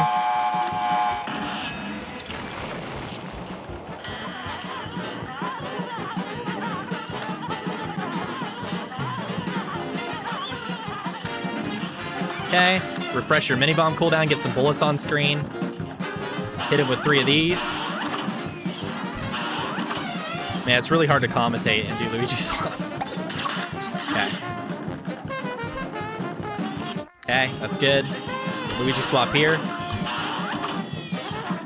Okay, there's the heart. We're gonna damage boost through. Try to hit the Luigi swaps up. Yeah, I kind of missed some Luigi swaps, but you guys can always watch like a good run through of this fight for me if you want to see that. It's hard to do those while doing a tutorial. I have a 52 on video, 52-second Wally. That's the current record, so it's really bad quality. I'm gonna try and re-record it sometime. I'll do it one more time, and then I'm gonna move on. A brawl is surely brewing. Here goes. All right.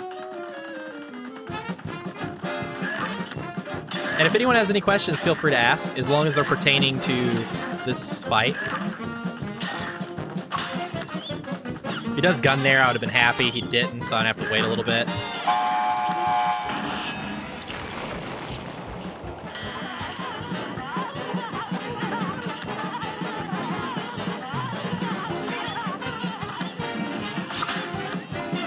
All right, we're gonna go in here.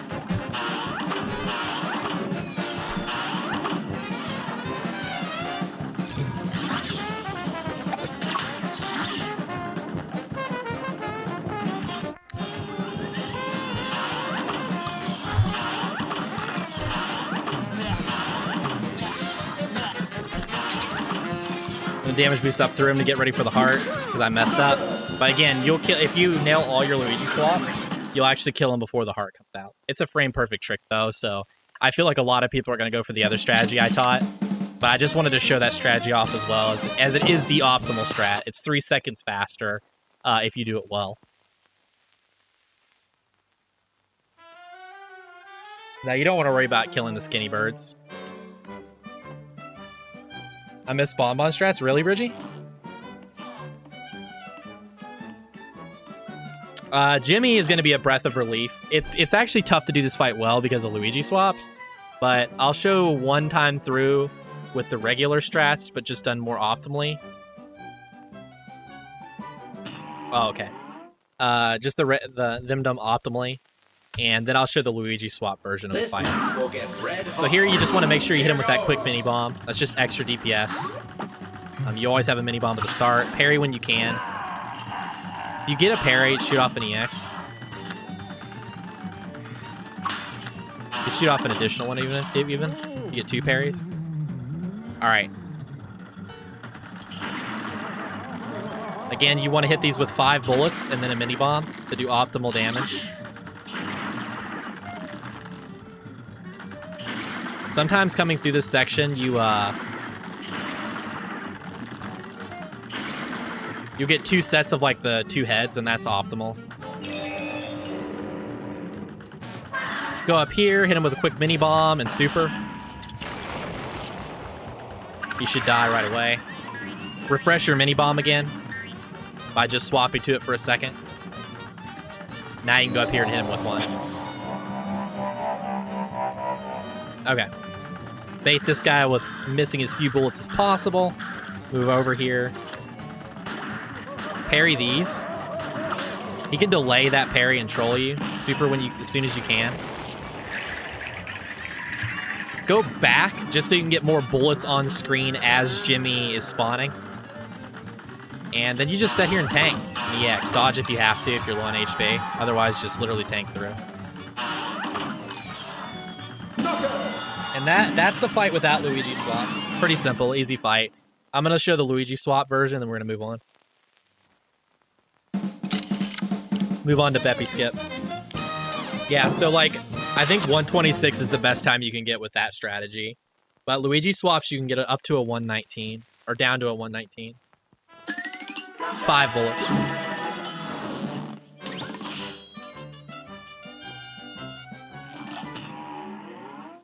All right. So here's with Luigi Swaps. A great slam and then some. Here You still want to hit this mini bomb so that when you Luigi swap back here, it doesn't mess it up. Luigi swap as soon as you can. Get as many parries as you can. You can damage boost if you want. Try to get close to him as he disappears.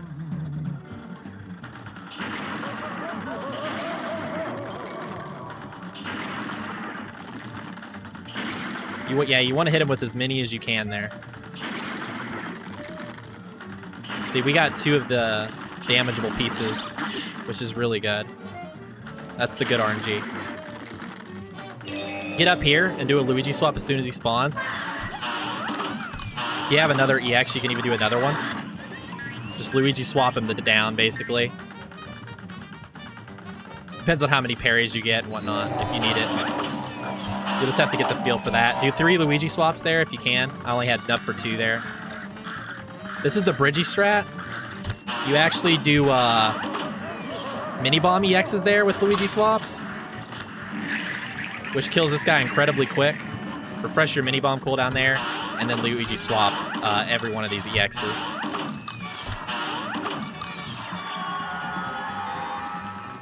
Okay, so that's a pretty good fight.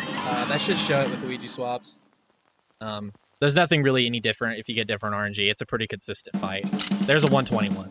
So 119 is optimal. There's a little RNG around that, and things have to flow in a pretty specific way to get a 119, but that's a good demonstration of the fight.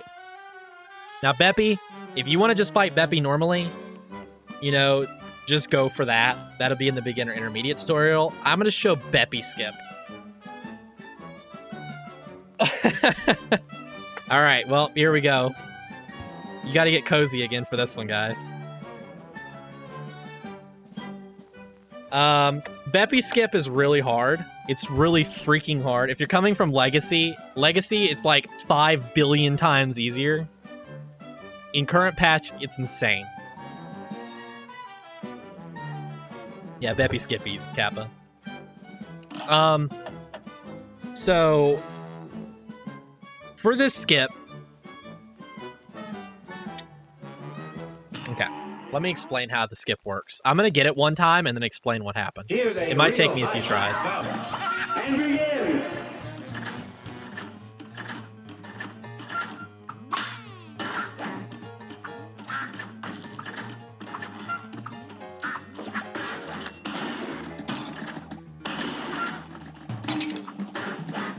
Okay, so there's Beppi skip.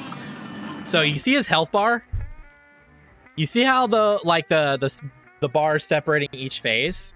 How Beppi skip works is you kill his second phase before he even finishes his first phase. That's the idea.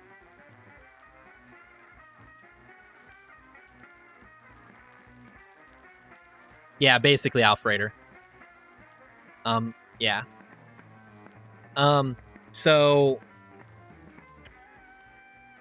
in order to do that, you need to take some very specific actions. It's also worth mentioning Beppi has 14 movement patterns and 10 bounce patterns. Thankfully, we don't have to memorize those because we're doing Lobbers spread. You don't have to memorize them, thank God. But just know there's a lot of freaking RNG on this fight. The ducks are also RNG. There's a lot of stuff. So I'm going to show you how I think about the fight, and it generally works. Like there, I actually got a pretty difficult pattern. How many times he bounces after his second charge is like how difficult the fight is, essentially. Here's a real high. So start off just lobbering him. Deal with the ducks as soon as you can. So that way they don't troll you. They also help you generate EX. Man, this pattern. Let me get a slower pattern so I have more time to explain this. Now go. Yeah, don't let these ducks troll you. Try to snipe them. Okay, once you get about there on cards, like a card and a half, and that includes killing ducks, by the way, start setting up a lobber trap. Now, you want to start setting the lobber trap and then move a tiny bit forward and set up more of the lobber trap, because there's another duck that's going to come in and troll you. And your first lobber shots will deal with that duck so that he doesn't hit you. Then you want to jump over, get into this spot, use spread, Kaleva Swap down right with your lobber EXs so that you get the 2 times. And then anytime he scoots back, that's your opportunity to... Like, you never want to turn left, ever. That's your opportunity to hit him with another 2 times damage lobber. Sometimes he'll just scoot right on into you and just keep scooting forward. If he does that, you just have to damage boost into him and hit him with a spread EX. Like, for this phase, basically, you're prepared to go down to 1 HP every single time. But sometimes you'll have 2. See, there he scooted back. I hit him with that. That was a little slow. That was a really tough pattern. This match will get red hot. All right. I'll just have to get through it because I can't... I have to really focus when I do this.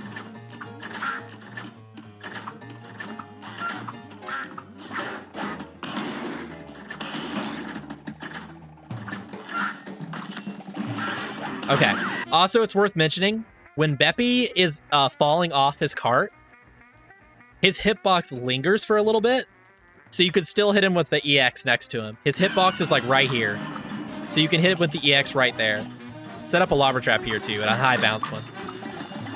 I like to parry over that, and then you have to deal with this chaotic phase. Most of the time you're gonna have 1 HP.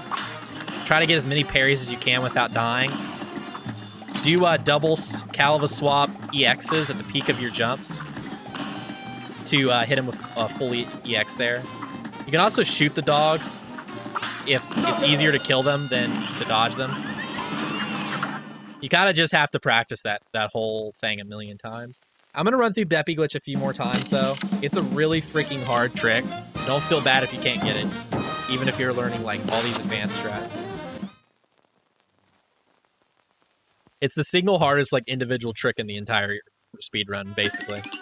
Easily one of the hardest. You just have to do it a lot, like... And if you literally can't do it, you could still get a sub 30-minute time in this game without Beppi skip. So don't... If you just hate it, just freaking forget about it, man.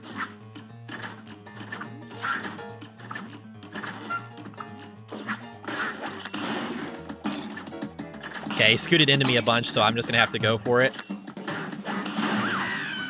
Okay.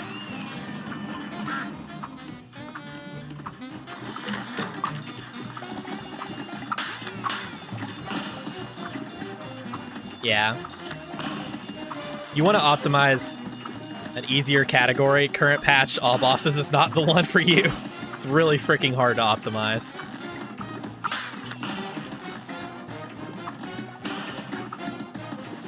But yeah, I really wanted to show how to do Beppi skip. Go ahead and ask questions in chat, man. Like, if anyone's confused about Beppi skip, just ask, because there's probably so many things I'm forgetting to mention. So as I kind of go through some different patterns here, yeah. One important thing to notice, why I stop damage at that like 1.5 cards, or 2.5 cards if you got a parry on a duck. Because the parry gives you 1 card, obviously, is because I don't want to over damage him. I'll show you what happens if I wanted to show you all the things that can go wrong. Yeah, current patch is very hard to optimize. Real high-class bout. Now go. That's where the randomness. It's 2 to 5 bounces, Kushi. And unless you want to memorize 50 billion patterns. Okay, so here's what happens if you over damage him. Oh crap. Good day for a 12 battle. And begin. Okay. Like how I'm trying to over damage him and then I can't. Okay, so if you just go for it, watch what'll happen. He just leaves. And then you don't get all that time to kill his entire next phase. So that's why I stop at 1.5 cards. Real high-class bout. Here goes. You can also count your shots. I think it's like 19 shots if you want to be safe. It just depends on how you feel comfortable. I use the visual cue. Because you got to keep in mind your lobber traps are going to do varying amounts of damage. Damage moves through him. See, even though he's already like on screen, it looks like he's jumping away, or he's already gone.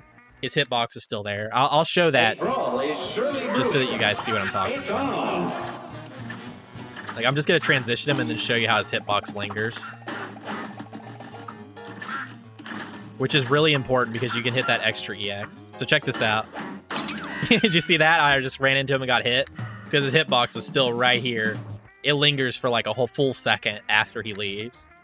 So that's where you can get the extra DPS in to help you get the skip more consistently.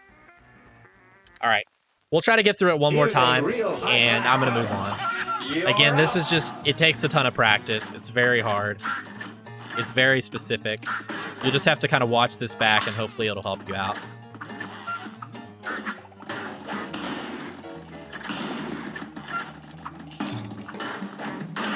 See there, I didn't get it. That's a really hard pattern.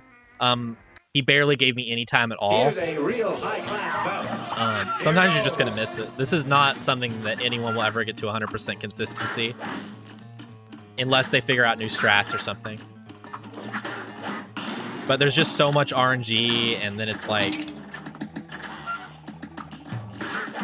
Okay, there it is.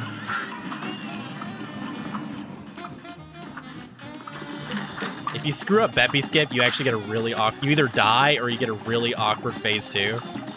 So that's just something worth mentioning. It's only worth going for if your consistency's, like, at least decent. Like, I would not even try this if your consistency is like 10%. It's not even worth going for.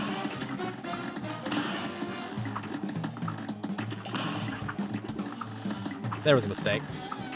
Also, every time I'm doing a spread EX, I'm doing a double Kaleva swap.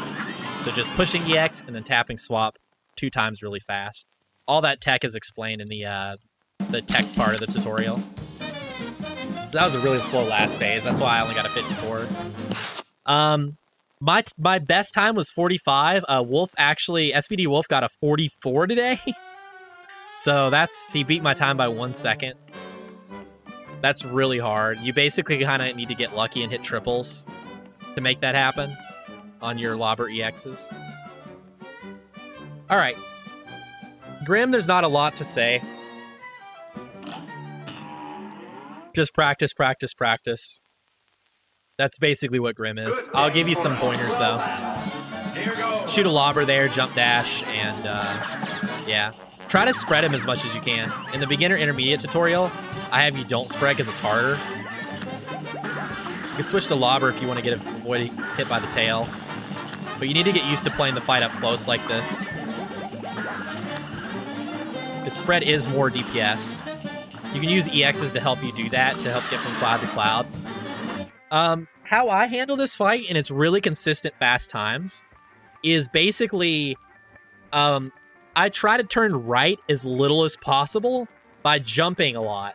Because when I jump, the screen's kind of the clouds are scrolling, and that helps keep me on the right, like, more in a favorable position. And then when I do get close to him, I spread him. So I'll try to demonstrate that. You can also jump and use EXs. See, I'm hopping a lot. And I'm using double Kaleva swaps on every EX. Sometimes you're going to get trolled by the flames. Try to make sure you're actually hitting your bullets here because his hitbox is jank. Double Kaleva swaps above the screen. Helps dodge the fireballs. And helps turn right as little as possible. If you do turn right... Oh, sweet, dude, that's awesome! That's so rare to get that graphic glitch. Anyways... that's a great Grim time. That should explain it pretty well. I'll do it like 2 more times. Yeah, that's really rare. That's like if he dies on a specific frame, you get that graphic glitch. But yeah, the idea that I go for on that fight is turning away from the boss as little as possible. And if I do turn away, I stop holding shoot. So that I'm not like shooting shots off screen that aren't hitting him. And also just making sure that your bullets are actually hitting.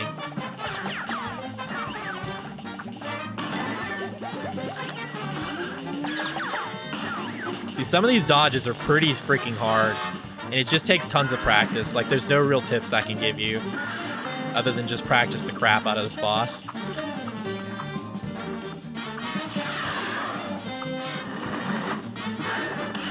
And do this jump tech. See, I'm jumping. It's moving me over. And then when I get close, I can spread him.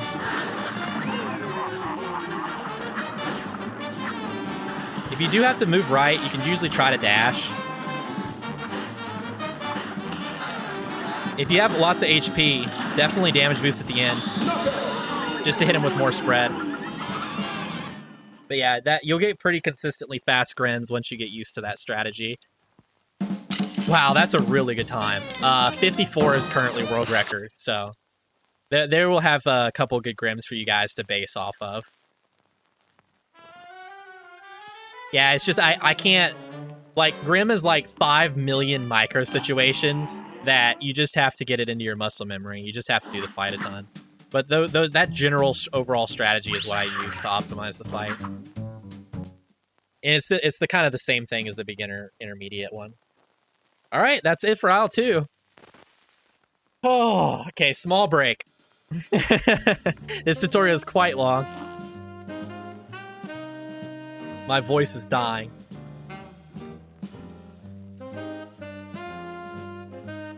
I think between the beginner intermediate tutorial and the advanced tutorial, I will have explained like everything though, for all skill levels. So, all the information will be out there for the people who really want to learn. And I'll have timestamps so you can just like, you're like, I want to get a honey bottoms, like, you'll just be able to click honey bottoms and just go over it, you know? So, I'm gonna take a brief break before we start on aisle 3. For the people watching on the highlight, you could just timestamp, skip over. Hope you're all doing well. I apologize to the people I'm not talking to in chat. I'm just, I'm planning on uploading this tutorial to speedrun.com, and I don't want to just like chat with people about corn dogs or whatever. Pizza rolls. Like, we don't want to just waste all their time talking about that. Alright, so corn dogs PogChamp. Alright, I'm gonna take a break, use the bathroom, drink some more water, and we'll do aisle 3 and then we'll be done. So, let me go do that.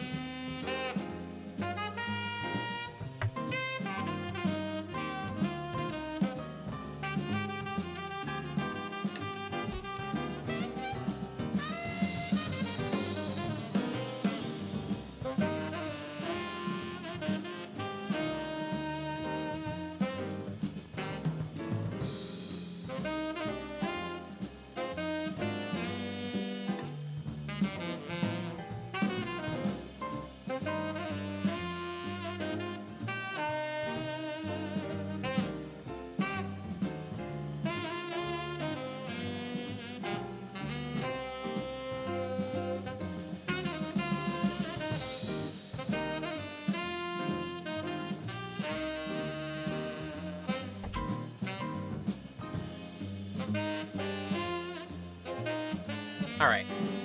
Hey, at least this tutorial will be faster than like the 9-hour Super Metroid tutorial.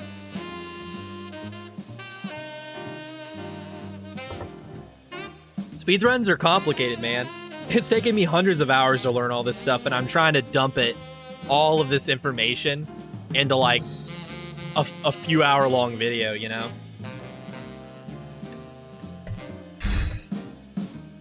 Like, some of this stuff I literally learned like after 300 hours of already into speedrunning, so, and I'm just throwing it all in here. All right, honey bottoms. First thing you gotta learn, be quick kill. Let's get right into it.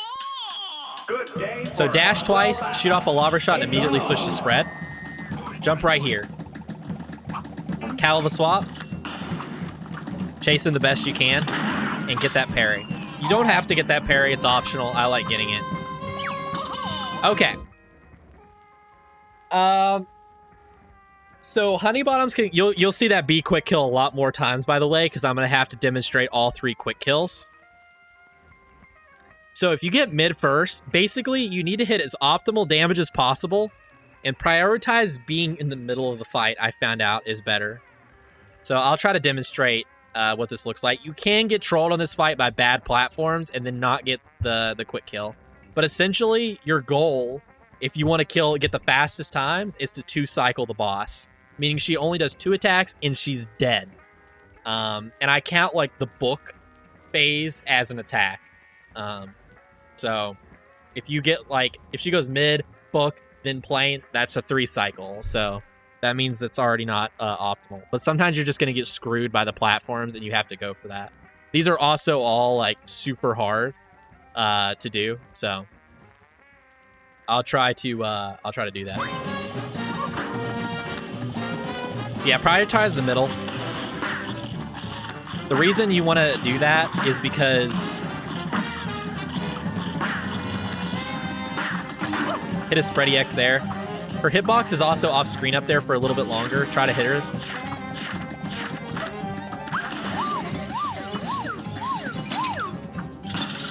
Almost.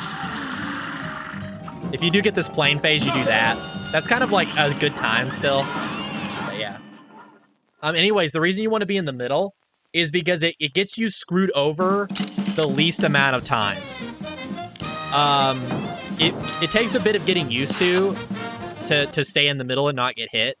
But you don't have to worry about the bullets. So you don't have to dodge the bullets at all because you're in the middle. And if you get screwed, you can go left or right. So it's the best for sure.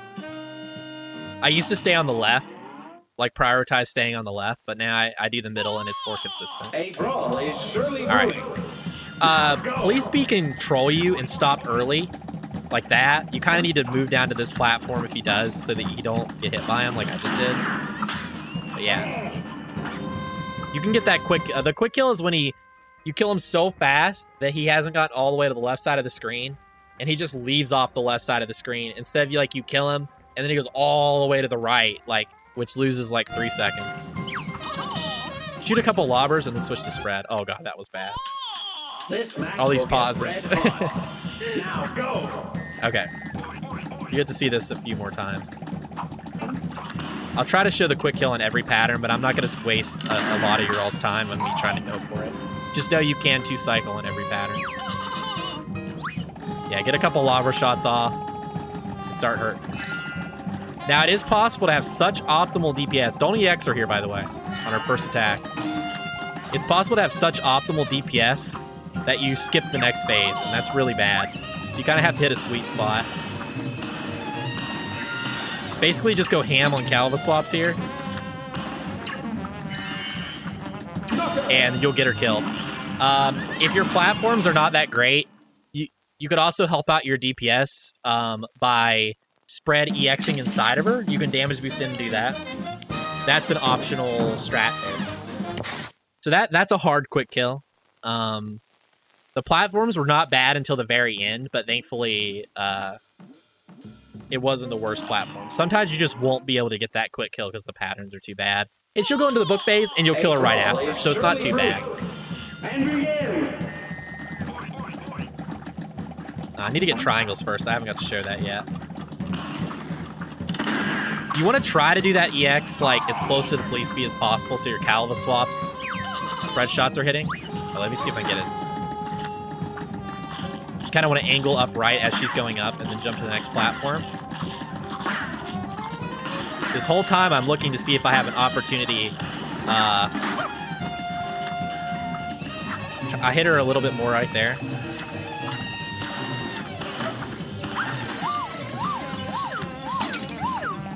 Okay, there we go. So there's the quick kill if she goes mid first. You basically just take 2 damage boosts where you can to get extra spread EXs, and you just need a really optimal fight. 41's the best I've gotten with that pattern. This is how you get the best possible honey bottoms, is with mid first. But you can get totally screwed and have to deal with the plane phase, and that's just going to happen. One important thing, and I'll do this fight a few more times because there's so much that can go wrong. I want to show you other things that can happen.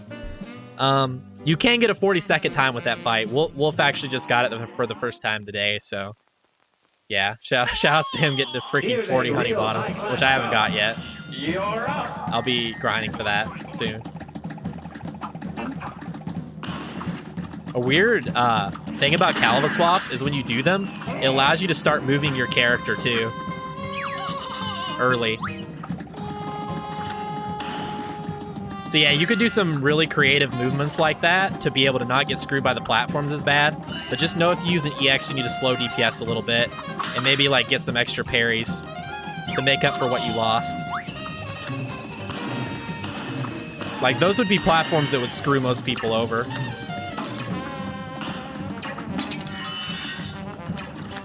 Barely missed it. So that was pretty rough. A rough set of RNG.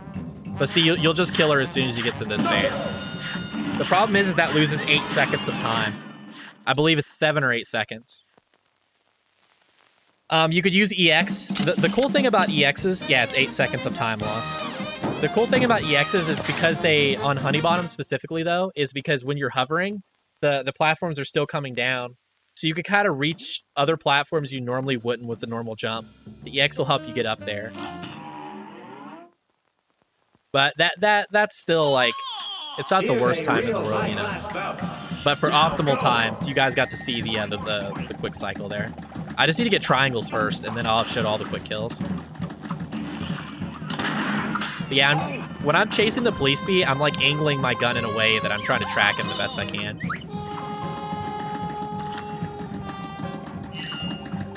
Okay. Well, we got orbs first, again. You can also hit these orbs with Lobber to generate EX. Oh, man.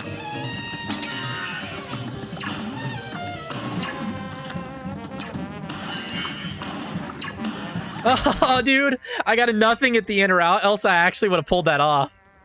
A nothing happens when your Kaleva Swap timing is wrong. There's like 1 frame during your EX animation where if you push weapon swap, no EX comes out and it wastes a card. If my EX came out, I would have got the quick kill there, even with like completely getting screwed over. Here goes. But really, it's pretty advanced to know how to deal with all the platforms in these really difficult situations. You just kind of have to practice the fight a lot. Man, I haven't got triangles first. See, this is where you get trolled. This is where, like, I really doubt I'm going to get the quick kill.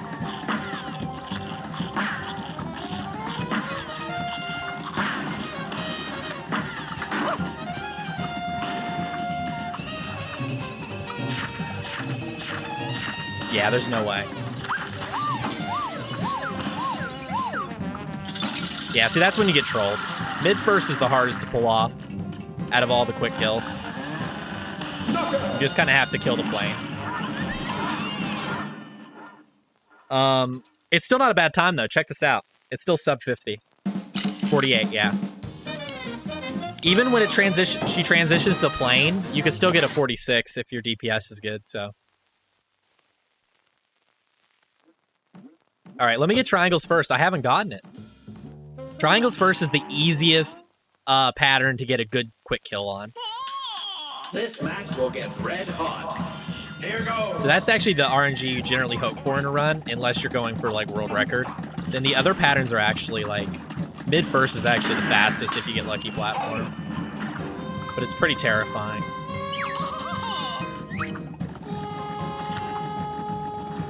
An important thing to, oh, here we go. An important thing to note is that when she's on the sides, her hitbox does not go above the screen at all. So if you have like shots going above this, off the top of the screen, they're not hitting her. If she's in the mid though, her hitbox actually is above the screen a little bit.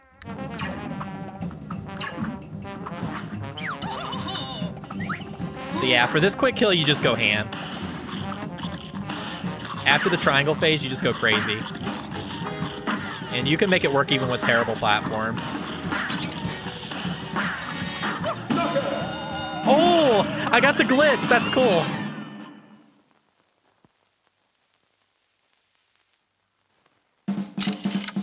Yeah. You can actually get a, I've only seen that happen one time before.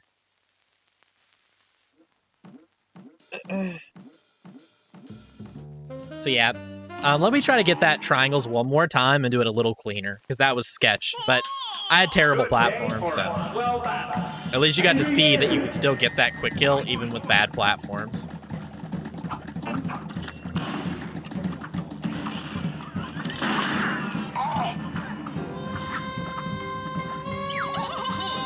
Okay, let me get triangles first, then we'll move on. A brawl is surely brewing. Now go. It might take me a bit. I'll give it like 3 tries, then I'll just kind of move on. But I really did want to show it. At least you get to see this police be quick kill a lot. You guys, I think, will have not too much trouble getting that down. A brawl is surely brewing. You're up.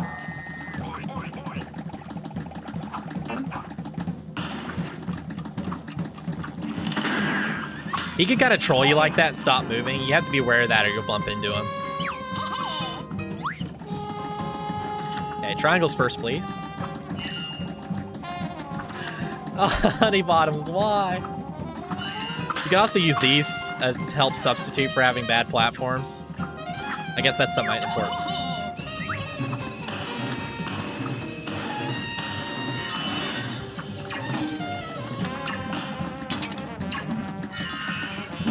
Okay. Wow, that was so fast for that pattern. I think that's the fastest I've ever seen that pattern go down. That might be a 41. No, 42 still. Yeah. I think 41 with that pattern is probably possible. That was just really fast. Because, like, she hadn't even finished spawning the second triangle. Anyone have any questions about honey bottoms for, like, optimal stuff? Now go. While I'm trying to get this pattern.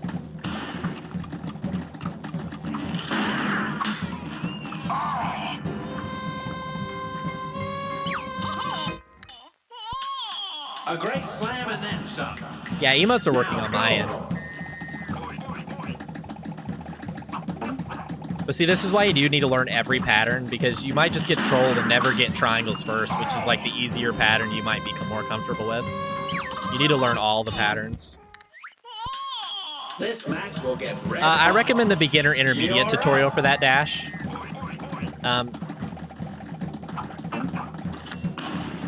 Like, going for these crazy optimal fights are not going to be worth it. Oh my gosh, mid-first every time. Alright, 2 more attempts and then I'm moving on.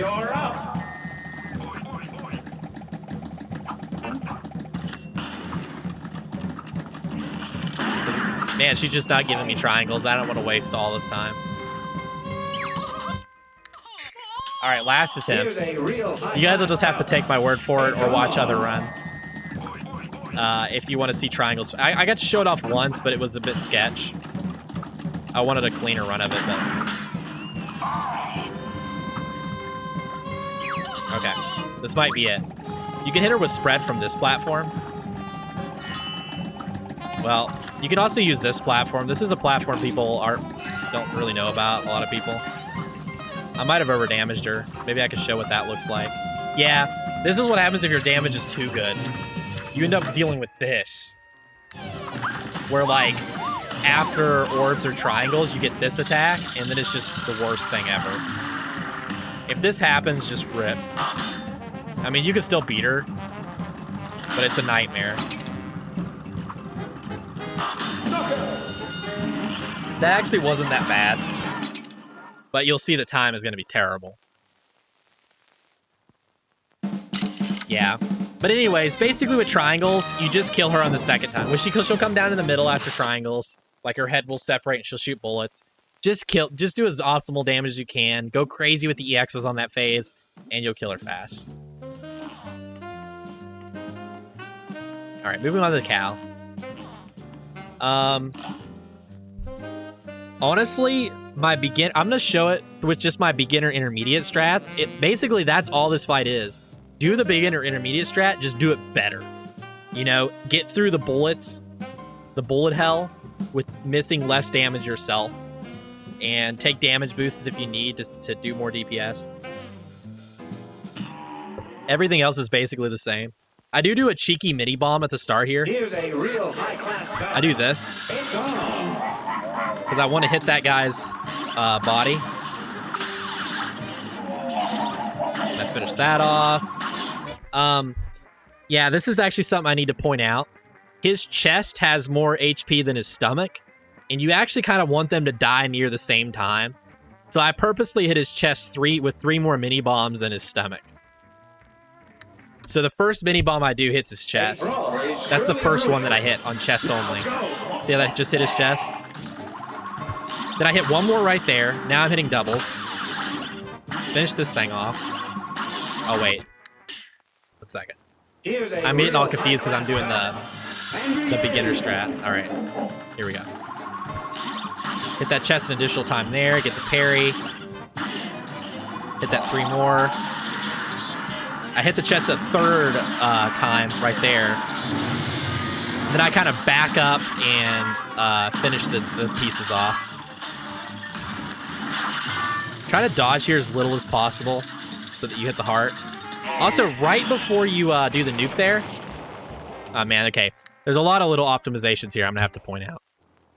It might even help if I pull up my video of the 48, just so you guys can see. I might do that, because this is really hard to commentate.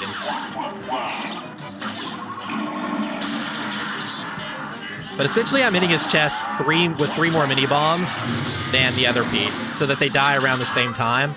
And what that does is it allows you to kill this heart before having to deal with the second bomb that comes out of his stomach.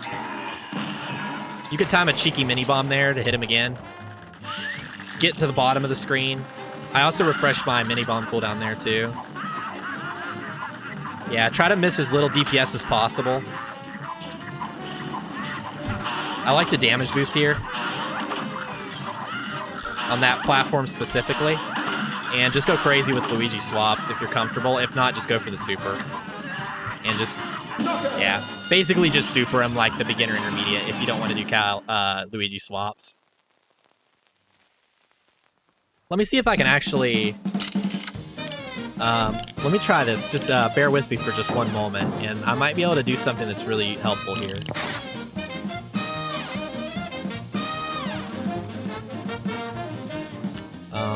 For this guy. Okay, yeah, here we go.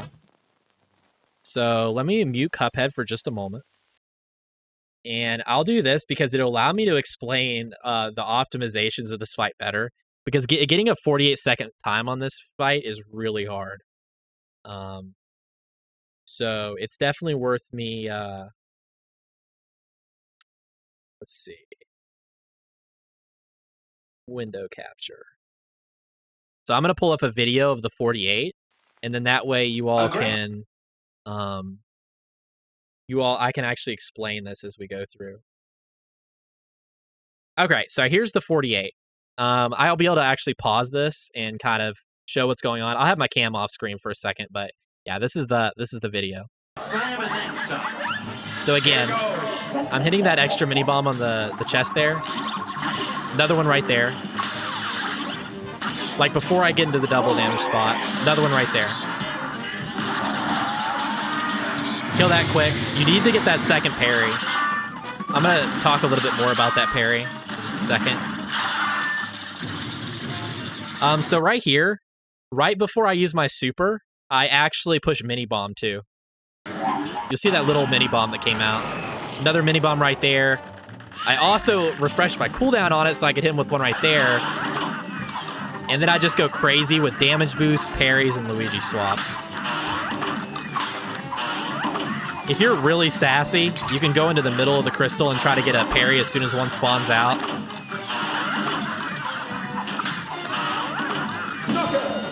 Yeah. So with Luigi Swaps, that guy can go down in 48 seconds. If you use the super and you don't Luigi Swap, you could still kill him in 50 seconds. All right. So let me get that off screen. Hopefully that helps some of you all out explaining that. There's one more thing I need to point out about the fight, and then we'll move on.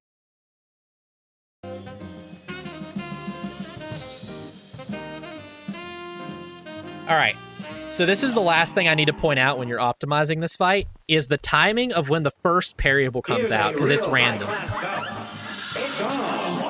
If it comes out really early, that's good. Don't worry about anything. If it's kind of late like that, you actually need to slow your DPS a bit. So what I do is I kill that, I wait a bit, and then I kill his chest, so that I make sure that second parry has time to come out.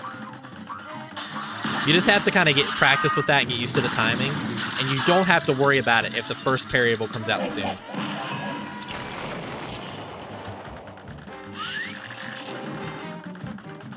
It's also important noticing sometimes you can memorize some of these parry patterns because some of them are actually consistent. Like this one. This is the one I really like.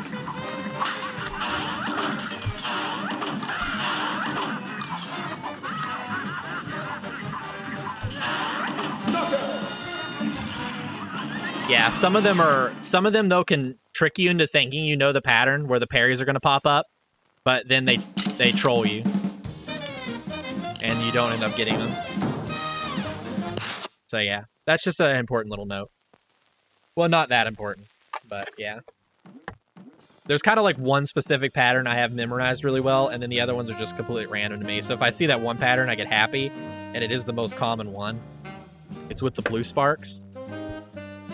But yeah, that'll be just if you really want to like memorize those patterns, like you could just play the fight a whole lot. All right, Sally. Here we go. Start off just running at her and shooting a few lobber shots. Switch to spread. Here you actually want to jump into her so that more of your spread bullets hit her. Set up a lobber trap. Sometimes she'll fall on it. Sometimes she'll troll you and fall a little to the left or right. Okay, so here's the triple spot right here. I actually got it first try. So basically, I line up Cuphead's foot there with like the nail in the board. I don't even know if you guys can see that. It's kind of hard to see. But basically, let me get the hand out. All right, you see that nail right there? I basically line his foot up directly against that nail. Yeah. And this is where you'll hit a triple damage lobber most of the time. Sally's got a really troll hitbox that moves all over the place. But yeah, there's the triple spot if you care. You don't have to go for triples. It's pretty specific. But yeah, just so you know. So I stand right here and I just shoot lobbers like this. Actually, I think I shoot them. Yeah. When I see that animation, I go for it.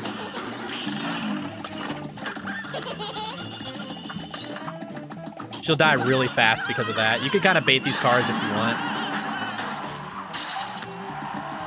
Try to do nice dodges on them. When you get hit by big wave or lightning, do a spread there with the double Kaleva swap.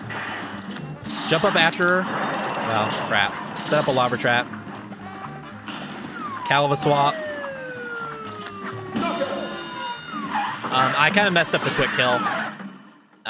It's hard to commentate it, but yeah, I'll go back through it again and show you what the proper quick kill looks like. That's still a good time. The rest of the fight went pretty well, so Sally's not too bad. You just gotta play her a good bit and you'll get it down. Like, just kind of follow that strat I was doing and it'll work out. But let me show you how it looks to get the quick kill. The quick kill's kind of difficult, mainly because of one specific EX that's hard to time. A great slam and then here goes. As far as like EX usage and all that, you can experiment, but you can also just kind of use them around the same times I do.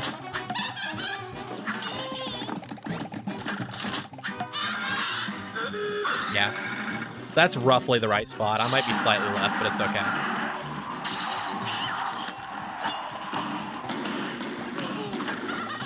I think 2 of those were actually triples. This is actually best RNG. Problem is I took damage earlier, so I have to kind of dodge there. You get big wave, just tank through. And do that. Okay, that's the hard EX. Hitting her with a lobber, Kaleva swap lobber EX there, and then you do 2 more there. That's the quick kill. So basically, take damage, jump into her, spread EX with a double Kaleva swap. Once she starts going up, catch her. Oh, that's a really good time. 51's world record. Catch her on the way up with another Kaleva swap lobber EX. Set up the lobber trap. Switch back to spread, and then do 2 more Kaleva swaps, and you'll kill her before you ever have to deal with that phase. If you do have to deal with that phase, just do the same thing as beginner intermediate, and just chase her around with spread and get lobber EX when you can. Yeah, if the lobber EX can fall down to the ground, it won't reach her if you don't time it right. So that's something definitely worth practicing. It's pretty tough. Yeah, you have to be aware of what Dash mentioned. Sometimes you'll see that she's about to transition from her phase 1, but she falls on you anyways. So just always be aware of that and always be ready to dodge. All right, moving on to Werman. Let's get through this. Hopefully this is helping people out though. With Werman, the optimal spot is getting right around this spot. I kind of line Cuphead up with this what is that, like an oven mitt or something? And basically you just use Lobber, and when he gets close, you switch to spread temporarily. This match will get red hot. Here goes. Like this. Sometimes you'll have to dodge. If you have to dodge, just run into him with spread.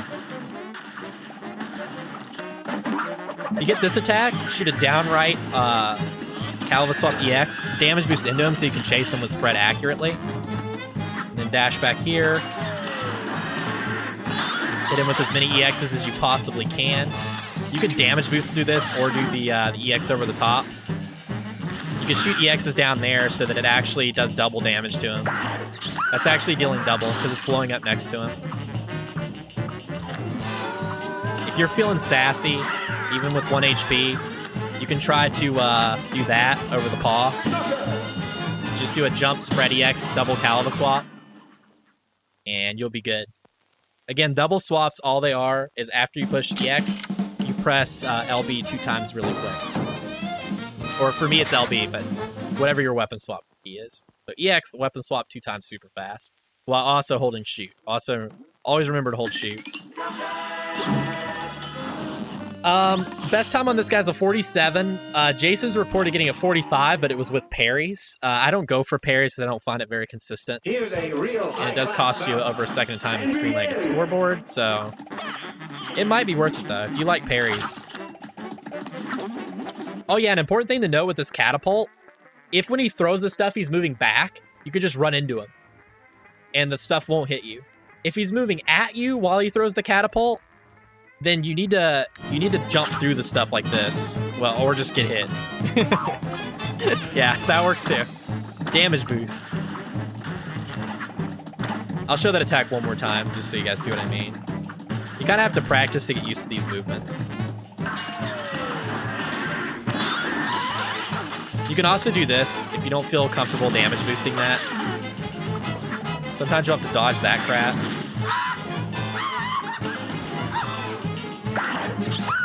You could actually start hitting spread EXs on the cat as soon as he comes out.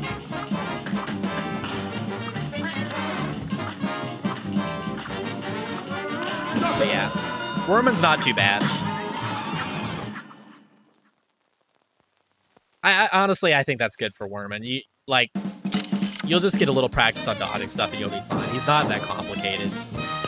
You can experiment. Like I always encourage experimentation because that's how people find better strats or more consistent strats. So definitely just experiment around. But that should demonstrate how to do the fight really fast. Briney. Okay. So Briney with Lobber.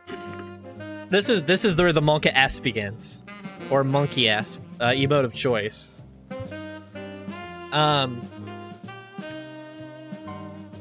Briney's really freaking hard, and it's gonna take a lot of practice to do him quick. Sometimes he's easy. It's 100% RNG. Like, you're gonna get patterns on Briney where you literally can't mess up the 3 cycle, and then you're gonna get patterns where you just straight up die, or get a 4 cycle. So the goal, okay, let's talk about the goal of Briney.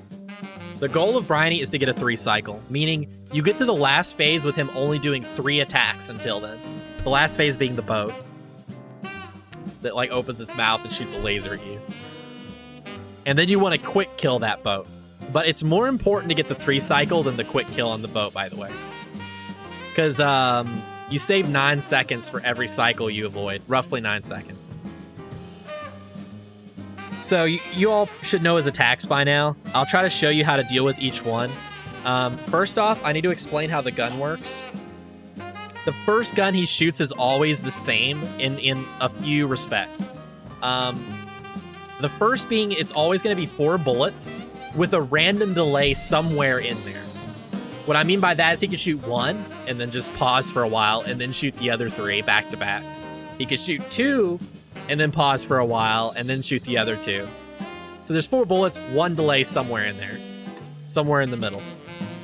And obviously you could shoot 3, delay, and then shoot the last one. Also, 3 of them are always parryables and 1 of them is not. Usually the one that's not, it will hit you. But like, for example, if you see 3 parries, you know the 4th shot's gonna be a yellow shot. If the yellow shot's the first one, you know the next 3 will be parries. Like that's, you have to kind of like think of that when you're doing the fight. Also, for some dumb reason, just to make it more complicated, if he does that delay after the 2nd bullet, it's a longer delay. So that's gonna throw off all your timings. But the delay is the same otherwise. So start by dashing at him, shooting an upright lobber once you jump into him and immediately switching to spread. Like this. And then just jump spam at him. You're just going to have to get good at parrying those. See, that was a 2-shot, so I knew that delay would be more. You need to parry the bullets as it comes out of the gun, so preemptively push parry. There's the glitch gun.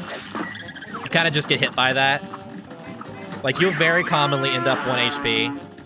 This is really hard. Yeah, so those are the patterns that are going to kill you.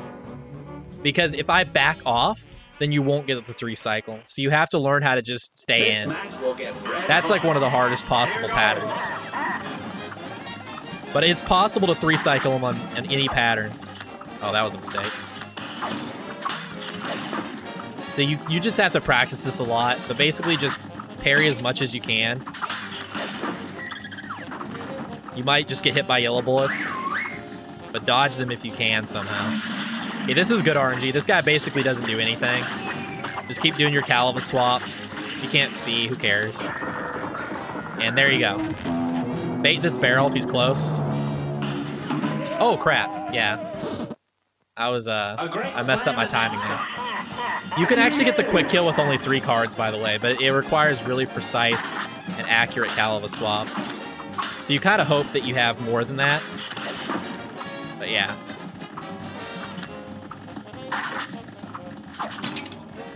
If you're at 1 HP, you do have to do close range dodges like this.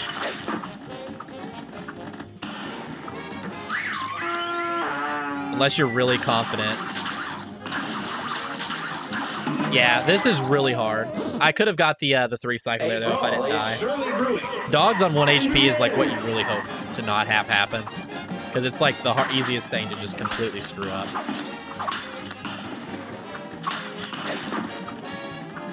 The other guns have patterns too. You'll just have to learn them.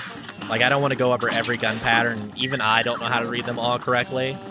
But that's worth mentioning. Like, these guns all have patterns. So you could actually tell just by, like, the delay and whatnot how it's going. Also, you notice how he was about to spit a bullet and then he just stopped abruptly? That tells you that he's about to transition to the last phase. This is really important. So because I saw him do that, like, either 2 things will happen when he wants to transition to the last phase. He'll either give a super long delay until his next cannonball, or he'll just abruptly stop and not spit it out when it looked like he was going to. If that happens, get the frick out of there, because you're not even hurting the boss anymore. Like, you can't hurt him until last phase at this point. So now you can just focus on dodging. This is really important. This will save you sometimes. Alright. So yeah, do a mini hop, Kaleva swap, mini hop, Kaleva swap, mini hop, Kaleva swap, Kaleva swap. That's how you're going to get that with 3 cards going up to 4. So you can actually do that with 2 cards, and you gain the 3rd one during that last phase. But yeah, it's really tight. I'll do Briney a few more times just to see you guys see how I handle different patterns. I'll try to actually focus and not die. But yeah, basically you just have to practice it a ton. Those things I mentioned, though, should help out. You can go for parries on the other guns. Just understand that there's like 4 different possible gun patterns that he can give you after the first gun. The first gun's, like I said, there's a lot of consistency to the first gun. So here, I basically knew that one of those 2 bullets was going to be a yellow, so it's a 50-50. So I basically just went for it. Or went for a dodge instead.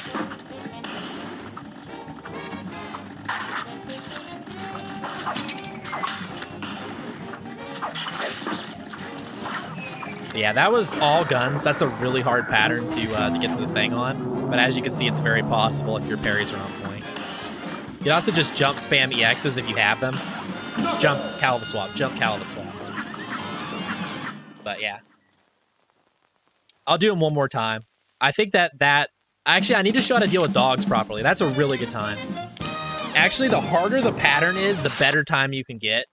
Like, if you get Shark, for example, which is, like, the easiest possible pattern, you get, like, a 46 or 45 or something. So it's the easiest pattern, and honestly, you're probably really happy to see it in a run, but it's worth pointing out that the really hard patterns are the ones that generally are the fastest. Other than dogs. Dogs is slow, and it's hard. So that's probably the worst luck ever. So there I messed up a parry. I'm down to 1 HP. Let's see if I can do this. Yeah, unfortunately, I just had to dodge there. This probably means I can't get the 3-cycle anymore. But I'm going to try. If you miss damage, you can go for extra EXs. Yeah, we still got it. You can go for extra EXs. It just means that this phase, you're not going to be able to get the quick kill on, most likely.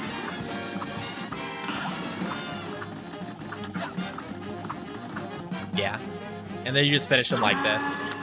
But it's better to get a 3-cycle on Briney. Like, even if you had to use a lot of extra EXs, it's better to get the 3-cycle than to get that quick kill. That quick kill only saves 3 seconds, whereas you save a whole lot of time with the other one. Yeah, there's just so much to Briney, man. I could spend forever on Briney. I'll try him one more time, and then I'm just going to move on. Because there's some things I'd like to show, but it's just like, there's just too much. If you really want to optimize this fight, you have to play the crap out of it. Like, even just doing this took me forever to be able to do those close-range parries.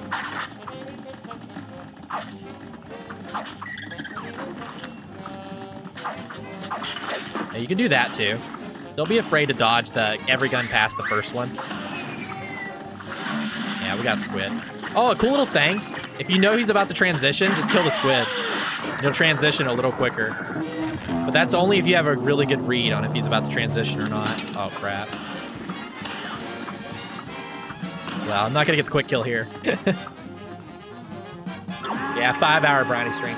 No joke, when I was first learning close-range Briney, I straight up grinded this boss for 5 hours straight. And 1 hour of that was literally just resetting over and over again on the first gun. And just trying to get the parries, like all 3 parries. Because it's honestly harder than it looks, because you can accidentally parry a little too early or a little too late. You have to be able to read all the patterns. But hopefully that info I gave you all will save you some time, because I had to do a lot of that, learn a lot of that through experimentation. All right, 4 more bosses. We're almost there.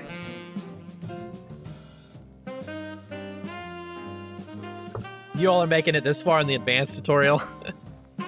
That's awesome. I'm honestly excited to see people. Even if you could take just a bits and pieces away from this guide, that'll be awesome. For anyone that's like, holy frick, this is way too hard and complicated, I already did a beginner intermediate tutorial that I'll also be highlighting. A link to that will be here. Like, just because I has beginner intermediate on it, don't think that that's like below anyone, by the way. Like, this advanced thing is more for like getting world record or like top 10 times in the world. And anyone can learn from it. Sure, you can take bits and pieces, but as far as like doing all this, like, this is like for the best stuff. When I say beginner intermediate, I mean like you could still get top 20 in the world with those strats. So that's something just worth mentioning. Don't get torn up on my naming of this stuff. Yeah, let me put that in chat. There's a pay spin in chat if you want to. I'll have links to everything. The beginner intermediate tutorial is a link pending because I did it the same stream, and I'll have to put the link in there and highlight everything afterwards. But yeah, let's get through this. Cala Maria. You just kind of have to learn how to deal with all her patterns, like get a quick mini bomb there. I'm gonna show the non-Luigi swap strat first. Dodge these ghosts as little as possible. Like do like that, like minimalistic movements so that you are able to hit her more. You can kind of follow her as she goes down. As soon as you get a super, just hit her with it.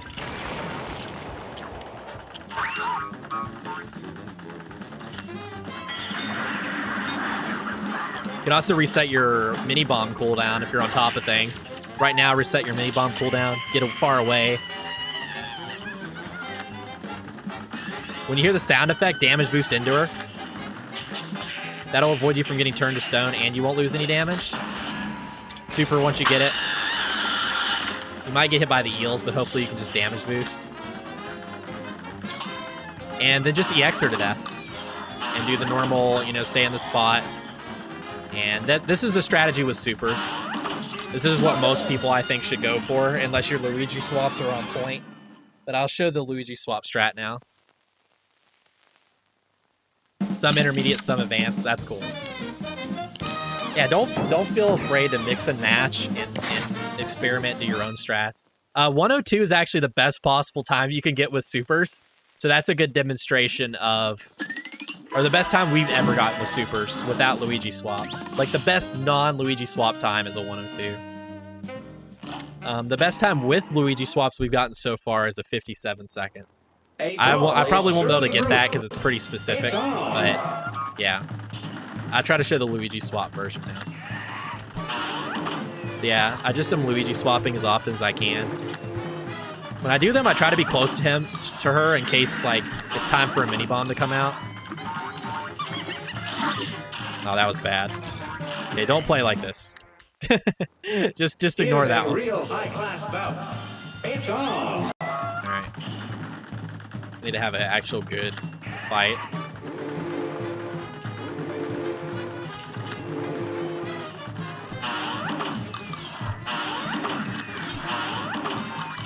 The hardest thing I think about Luigi swaps is like the mental multitasking. You have to be careful getting parries here because what happens is you can go up to 5 cards and then you do a super, which is not really what you want. You also want to get close to her here because you're getting more bullets into her.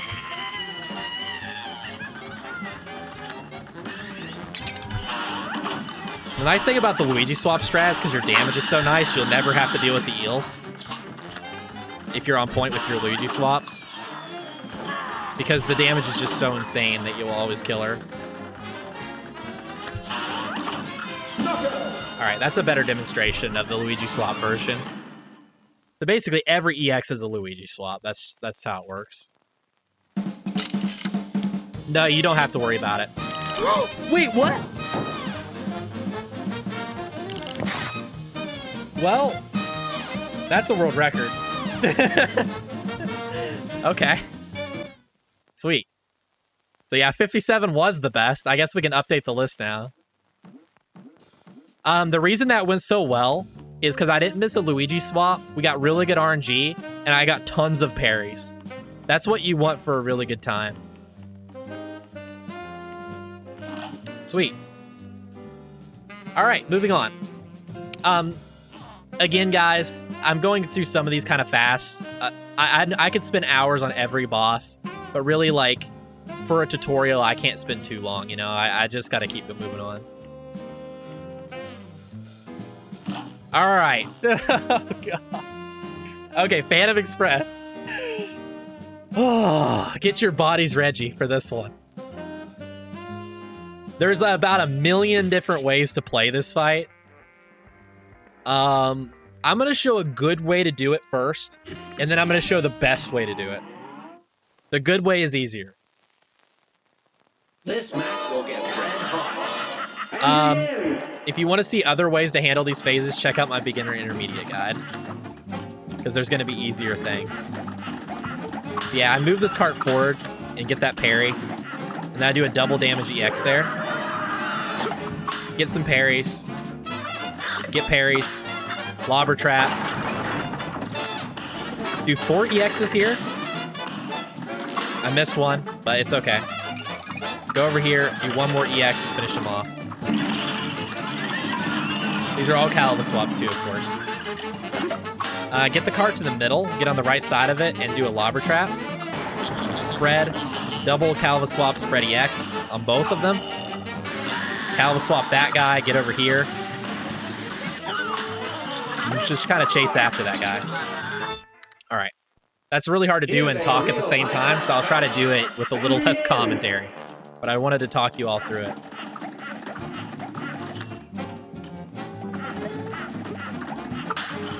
Make sure to follow Jason's channel, Jason in chat right now. He's incredibly good at this game, so if you're wanting to learn, he's definitely one of the people to watch. So yeah, set up that lobber trap, do 4 here. Try to get that parry. I kind of got hit. Sometimes it's pretty difficult. You can just finish him off, save a card. Really, you only need to do 4 EXs. This is more of a consistency strat. I'll show you the crazy strat after. EX that guy, move the cart. Make sure this lobber EX is hitting both of them, by the way. Alright. Generally, you want to also get that parry, but yeah. Leave the cart in the middle and get in this position.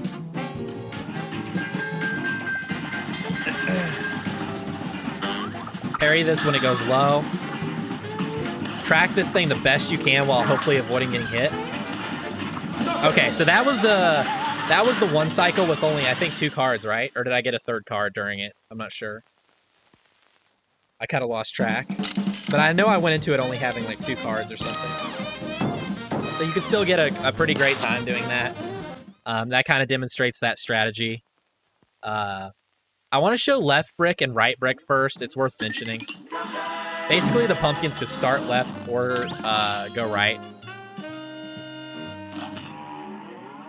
1 second, I got a phone call, and then I'll pick right back up on this. This match will get red hot. It's on!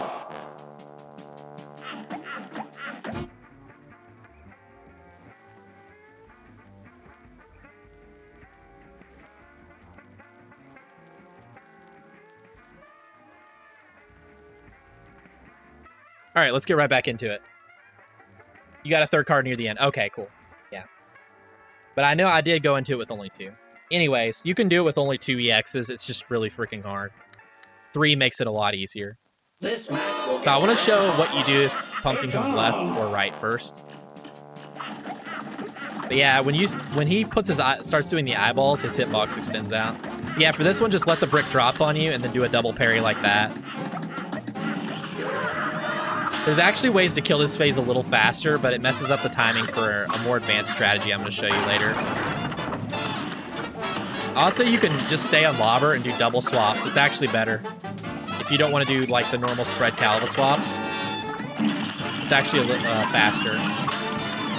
And it's required in the strat I'm about to show you after. You have to get the timing on this down. He starts lightning first, just do this. Yeah. Man, that was scary. Generally, though, with this strat, you'll end up here with 3 cards and 2 HP. Or maybe even 3 HP, because you don't have to do any damage boost.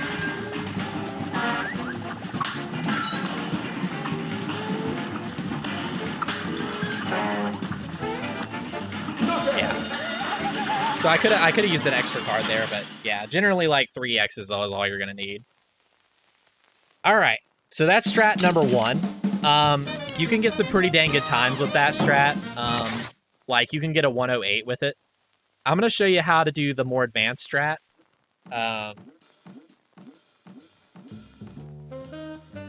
I'm going to show it one time, and then I'm going to pull up the video of me doing it, because there's no way I'm going to be able to get a 104 to show, like, the true optimization, because it's so insane.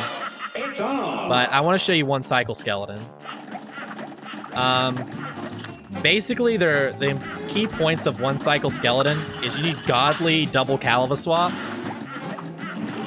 Like, really good double Kaleva Swaps. This pumpkin that's about to come out, you need to deal with him as quickly as you possibly can. And that's why the timing of when the first phase dies is important for this. Because depending on when he dies, this pumpkin's going to be at a different time, and he's going to try and troll you by moving your minecart, and that really sucks.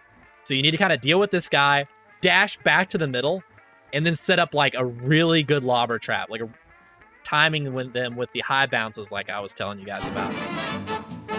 So kill that guy as quickly as possible, get over here. And then do double Kaleva Swaps with Lobber equipped. And that's how you get the one cycle skeleton. You can't make any mistakes with that strat, or you will not kill him. You'll have one less card for this than the other strategy, but you can basically do the same thing. Or you can do this damage boost and spread EX both of them at the same time, which is actually a little faster. So you can see that's pretty dang fast. You do end up here with only 2 cards. So you have a really difficult one cycle, but even if you don't get the one cycle, you still get a great time.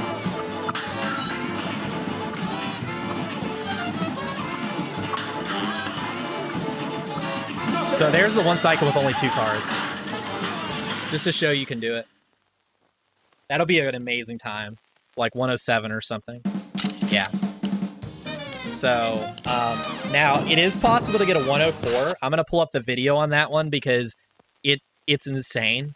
But it involves killing the first phase a little faster and ending up with a ridiculously tight quick kill and getting an extra parry. And having a really optimal phase. Basically, every phase is, like, extremely optimal. So I'll pull that up because I don't want to grind that out. It's really hard. I've only ever pulled it off one time. So, yeah. I'm going to mute that, and then I'm going to pull up the video, and then you guys will kind of get a demonstration of how to go about... Oh, crap. 1 second. Okay, let me pull up the video. Okay. All right, perfect. Here goes. Okay. So yeah, you'll see the opening is similar.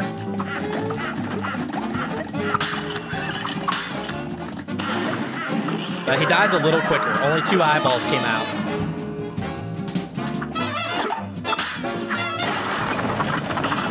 The hardest part about this is getting the quick kill and then still getting this parry. That's very hard. And it requires specific timing. But that extra parry is going to allow you to kill phase 3 super fast.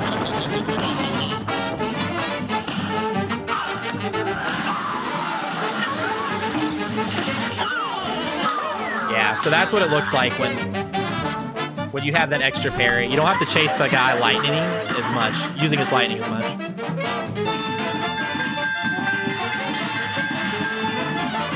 And then you have to get a 2-card quick kill here, which is also really hard. And you take a damage boost, so you only have 2 HP at best.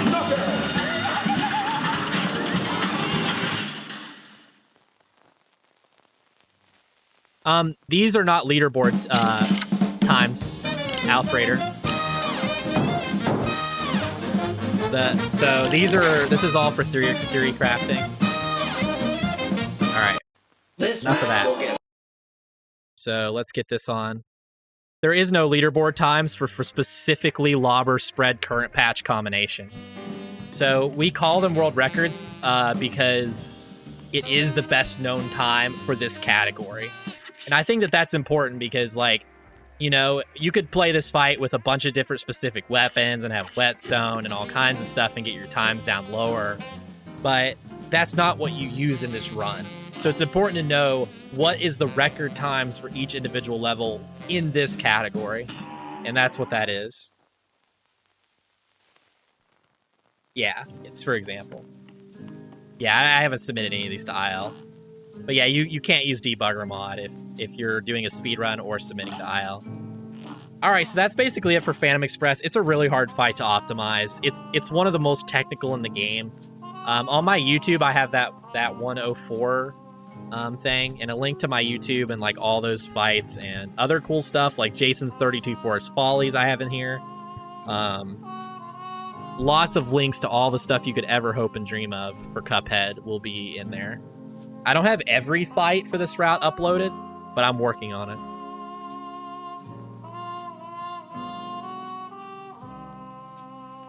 Yeah, it's worth doing debug because it allows you to track HP of bosses, it allows you to use invincibility, give you cards, it allows you to test a lot of things. It's definitely if you're trying to optimize your speedruns, I definitely recommend getting the debug mod if you're on PC. The link for the debug mod is also in the Reddit thing. All right, 2 more bosses, guys. We're almost there. So there's 2 routes. I'm going to show you the easier route, the route I recommend first.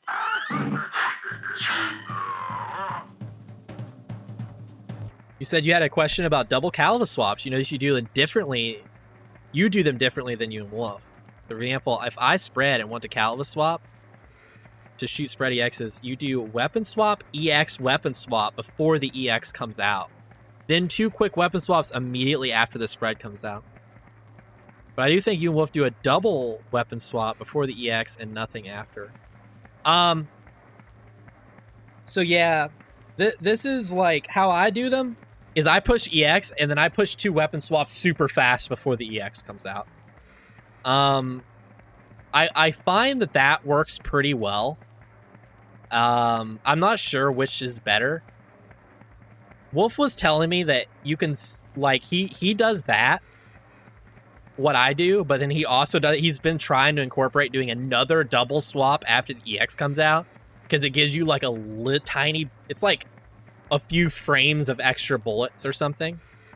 So, there's definitely, if you're really going into the frames and like super optimizing your swaps, that's something worth looking into.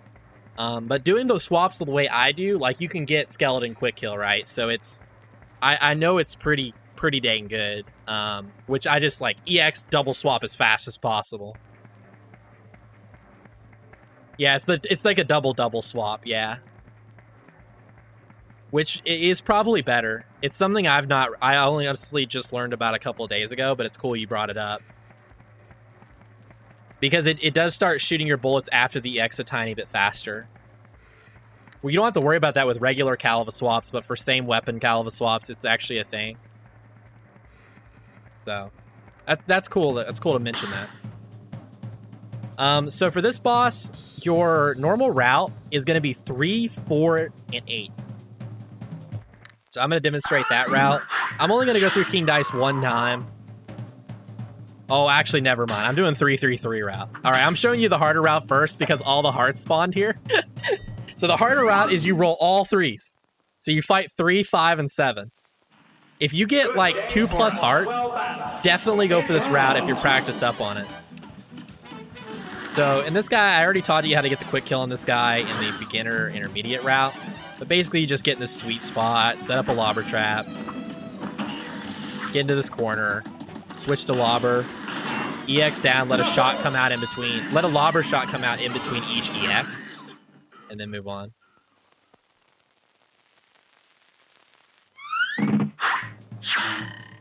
Yeah, just keep going for it, Jason. I still would need to test that myself to see how it plays out. So yeah, this is the 3 through 3 route. You get it. This fight is this fight and Roulette Girl both really hard to optimize. Your goal with this fight is to never turn left.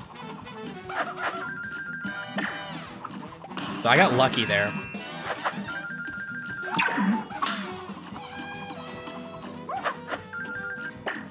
So you have to do that, which is really hard. You have to do that quick parry. That was a really good rabbit. So you could, no matter what pattern he gives you, if you jump up into the right a little bit and then EX, you won't get hit by those skulls, but it's a pretty tight space to sneak through.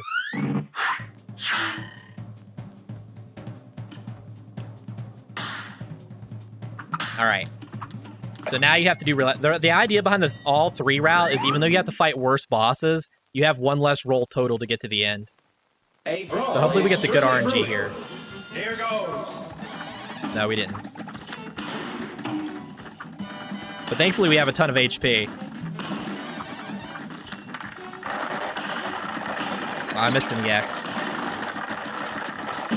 So yeah, that fight's a nightmare. You can just parry, but since I had the HP, I just tanked through her like crazy. I missed an EX though, which was really unfortunate. But yeah, that's basically, I just play that fight insanely aggressively if I have lots of HP. And once I start getting low on HP, I just move on.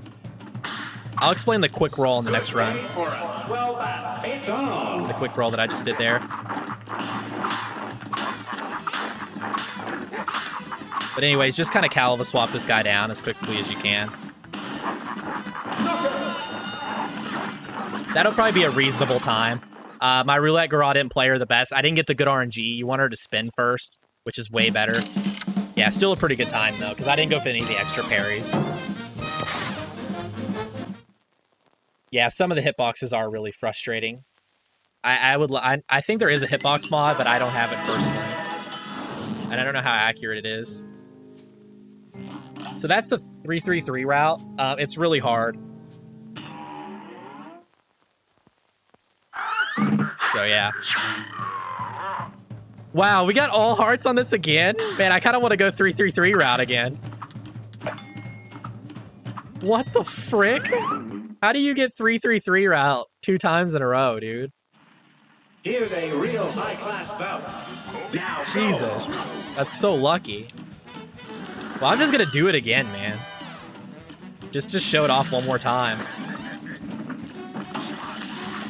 And I'll try to explain some things I missed. This route, like I said, this is the faster route, but I personally only do it in runs if I get 2 bonus hearts. You need at least 1 bonus heart to save time with it because of damage boost and for safety. But I kind of like only going for it if there's at least 2 bonus hearts. Here, it's all 3 bonus hearts, so you just kind of go for it. Yeah, optimal RNG mod. Game Genie, guys. Easy. Yeah, an RNG manipulation mod would be amazing.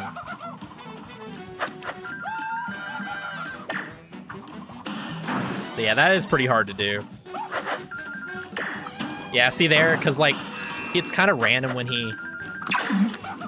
he actually makes the skulls attack you.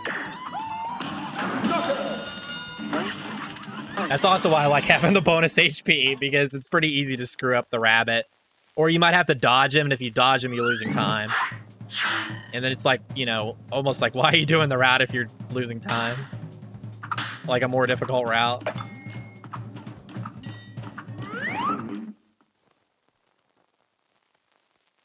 All right. Let's hope we get the good pattern. I want to show it off. Okay, here we go. So just hit her with as many of these as you can. Tank through her like a big boy until you're at low HP. Then finish her off like that. I think I missed one of my EXs still. It's a pretty hard fight to optimize, but basically you're trying to hit her with as many 2 times lobbers as you possibly can. And using up all your HP just to tank through. If you have a... Oh. Well, at least you got to see the route again. I don't know what happened there. All right, I'm going to show you the normal route now. This is what I recommend, by the way. This is the route I recommend. Dude, I have good hearts on the 3-3-3 pattern again, but I'm not going for it. I'm going to show you, this is the more consistent route. You can still get a great time with this. That other route is like crazy stuff, but it is faster. You can get a 154 with it. Oh, actually, I could have just pulled up the video. I forgot I have a video of that. So yeah, you do this guy just the same.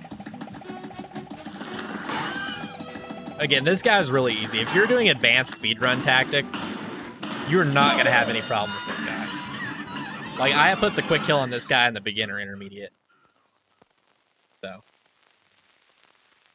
Now we roll and we go to 4.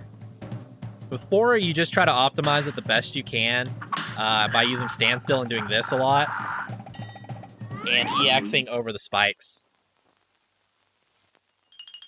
You can either dash to her or jump into a lobber and switch to spread. I don't know which is faster, to be honest.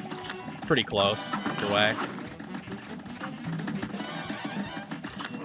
You can use damage boost here, but I don't generally. If a parryable comes out, definitely get it. It's nice to have.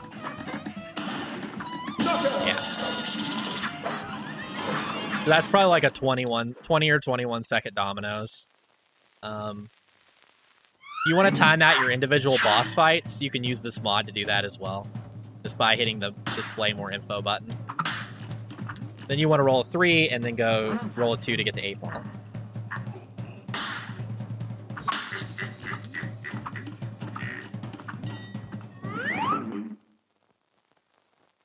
Yeah. Good day for us. All right. For him, hit him with a lobber and immediately switch to spread. I think that's the most optimal opening. You could try to EX over that guy like that. The brown one. The brown was the only one that's any trouble. Well, I just got hit by the other one as I sassed him. But yeah, generally you want to use 2 or 3 EXs there, whatever mood you're in. Like, it doesn't really matter because you'll be able to use the extra cards on King Dice. So here's the quick roll. After you roll this 2... Okay, earlier I was explaining to you guys, if you like, hit the dice as fast as humanly possible, it's a 1. If you hit it a little bit slower than that, it's a 2 or a 3. So once we're on the safe spot, we can hit a 2 or a 3. So that's why we just time our jump. While we're setting up a lobber trap, we time it so that we won't get the 1 and we'll always hit the 2 or the 3. I'll show what I mean. To start setting up a lobber trap, remember to shoot your lobbers at the peak of your jump. So there. That was actually a little fast. You could do it a bit later than that and it's safer. That was actually kind of... I almost screwed that up. Alright. And then just Kaleva Swap this guy down. He'll probably die by the time that set of cards comes out. If not, just parry them and keep going. If you have spare HP at that point, you can damage boost into the card, like land on a card, then jump and parry, and you can get up into him and hit him with the spread EX. And double Kaleva Swap those. Alright. If anyone has any more questions about King Dice, feel free to put them in chat. I'm going to take a very quick break to use the bathroom, and then we're going to do the last fight. I'm going to try and explain everything about the devil. Really awesome tech on the devil, dude. There's some tons of cool stuff on the devil, so if you stuck around this long, congratulations. Hopefully you're going to have some great speedrun times. All right, I'm going to be right back.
All right, and I'll have timestamps so the people watching the highlight can always skip over.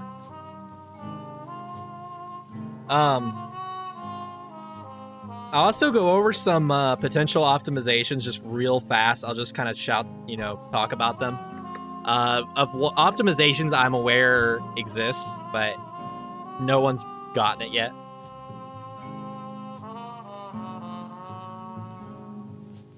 So I thought the 57 on the Devil was the best time until today. Wolf got a 55 with a very specific Devil glitch. So I'll try to show off some stuff here. There's a lot that's going on with the Devil, so I'm just gonna run you through the fight a few times and kind of talk about each attack as we go.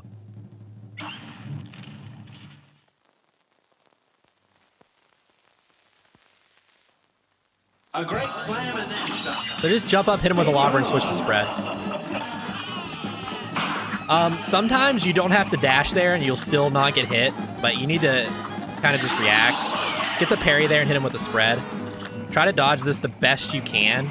Don't be afraid to use an EX just to help you dodge.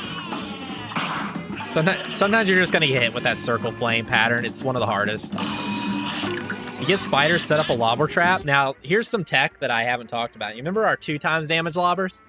Well, how about 4 times damage lobbers? For whatever reason, on the Devil specifically, against the spider and against the snake or dragon, whatever you want to call it.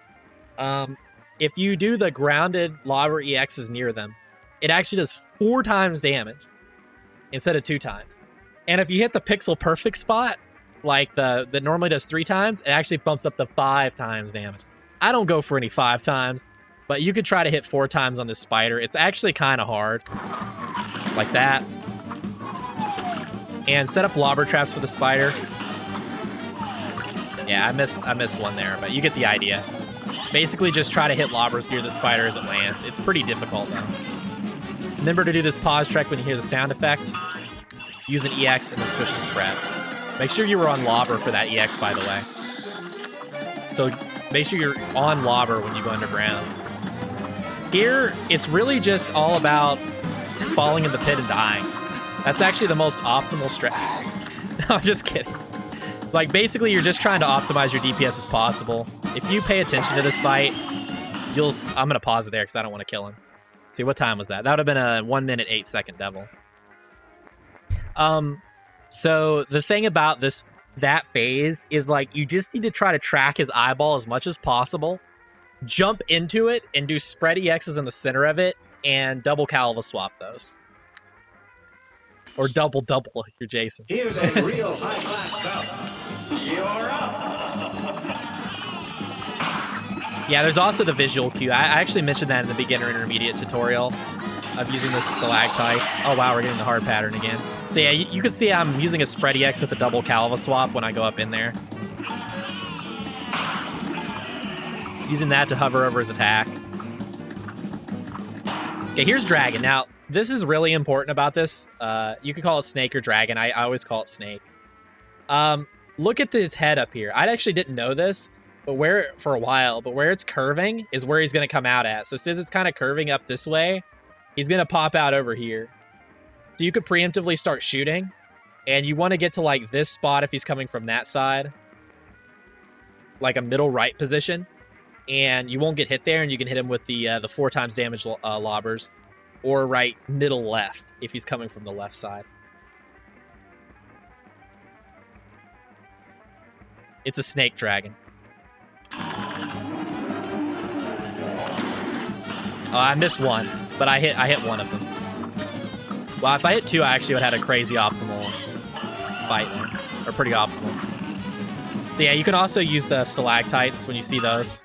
You can push pause, whichever cue works for you.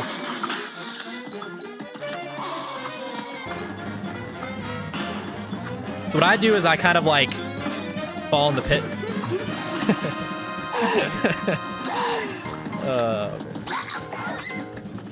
Oh my god. Okay. It's been a long stream, guys. It's been a long stream. All right, what would that have been? Like a minute, 7-second time. Yeah, I always say snake. It's just SPD Wolf calls it a dragon. And I know he's referring to those like Moto dragons or whatever. But man, I keep messing up my things. I need to demonstrate the actual good strategies. Yeah, for Spider, just try to set up a lobber trap and spread him on his way up, unless you have the EX, you know? Like that. That was a super loud sound effect, so I'm pretty sure that hit. Yeah, this is just terrible RNG. If you get a really long Spider phase that never lands on your traps, you basically just cry. That's basically the speedrun strat for that. For bubbles, just pretend they don't exist. Because they don't do anything. Alright, get down here. Hit him with that. You can stand right here if the platform's low and you won't get hit by the axe. That's kind of a neat little thing.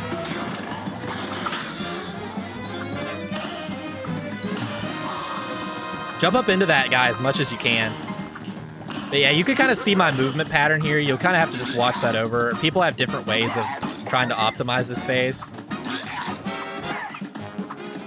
And it can be kind of awkward, you know?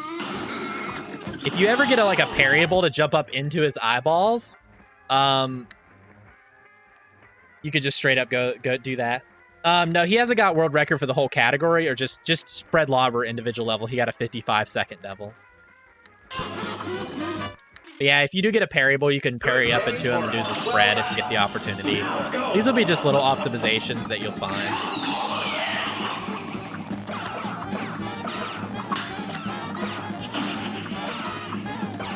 Really shouldn't take damage there, but...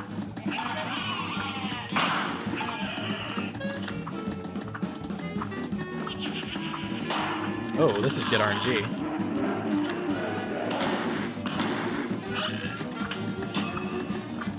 I generally try to hit him with 2 there. It's possible to get like 3 off, but it's pretty tight, actually. Oh, crap.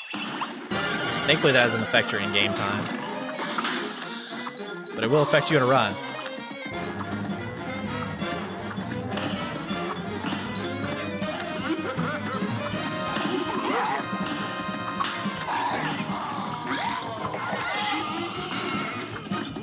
Okay. So yeah, there's a 1-minute devil time.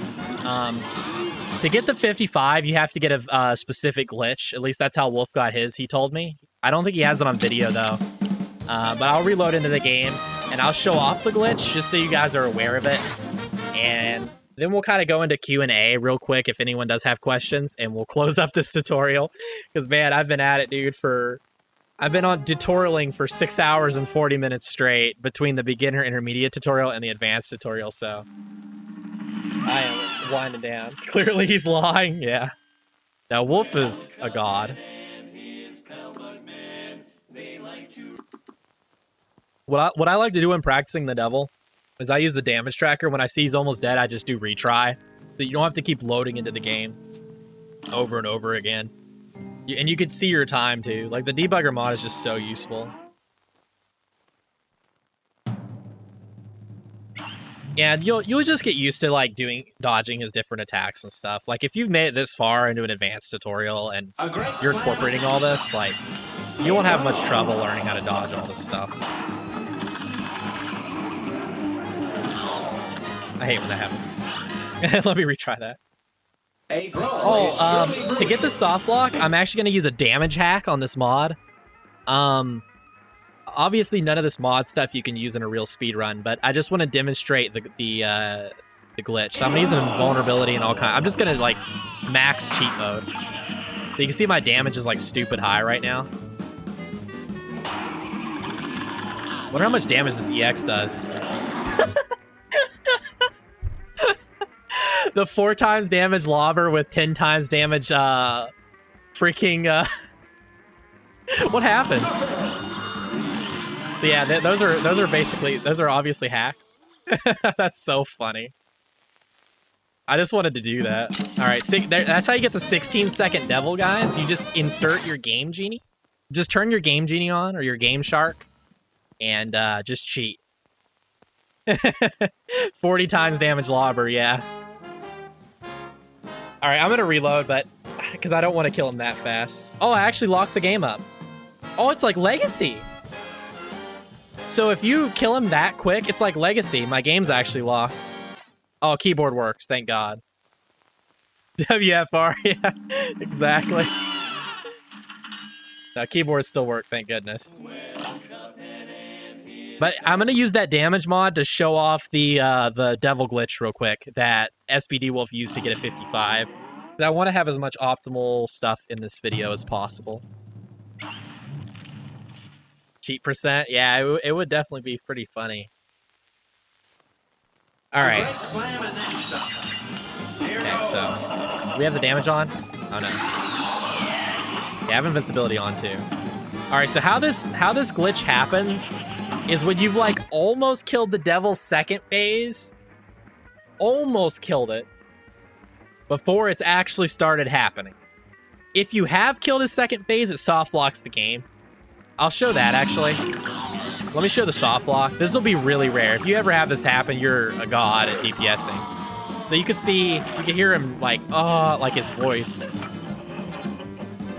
Because he died. This soft locks the game. If you somehow dealt this much DPS. This is normally a legacy thing, but the game just gets stuck here and never transitions. So just, that's something to keep in mind, but, like, you're never going to really do that much damage.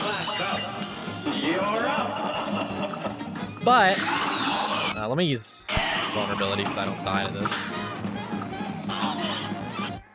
Crap. So to do the insanely optimal strat,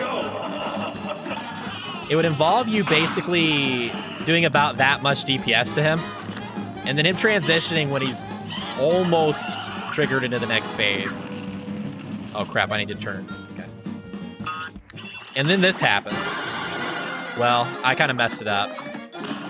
This is like the half glitch, where the cats won't spawn, the other platforms won't come down, the music's messed up. This is the half glitch. I'll try to show the actual good glitch. It's very specific, so it's pretty unrealistic for real runs. But it's cool that he got it in the IL. Like, you'd have to have pretty amazing luck to get this in a real run. And you'd be really close to soft locking the game. Oh, I messed up the EX. Dang. Actually, I don't know what happened to my EX there. That was weird. This is really hard to pull off even with hacks. Okay, I'm gonna leave the hack on just so I do enough damage.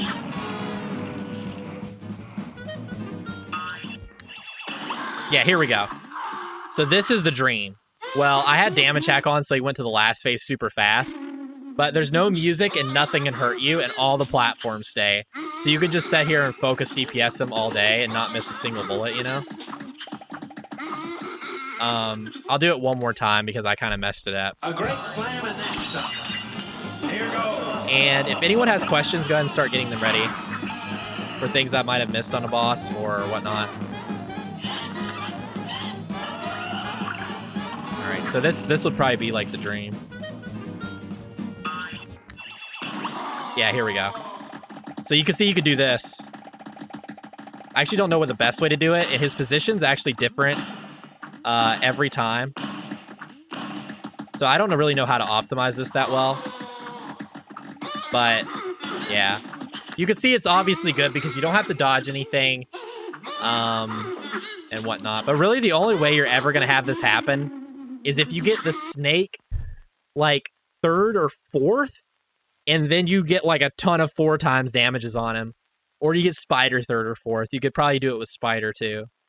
And that would give you enough DPS to make this glitch happen. I would honestly not even worry about this glitch, but I thought it was really worth mentioning.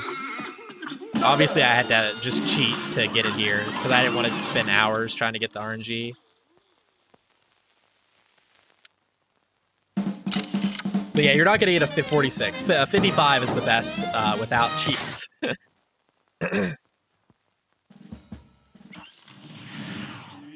I haven't, Jason. It's because I only go for 2 Lobber EXs on Snake. If you go for 3, you could soft lock. Like if you get Snake last and you go for 3.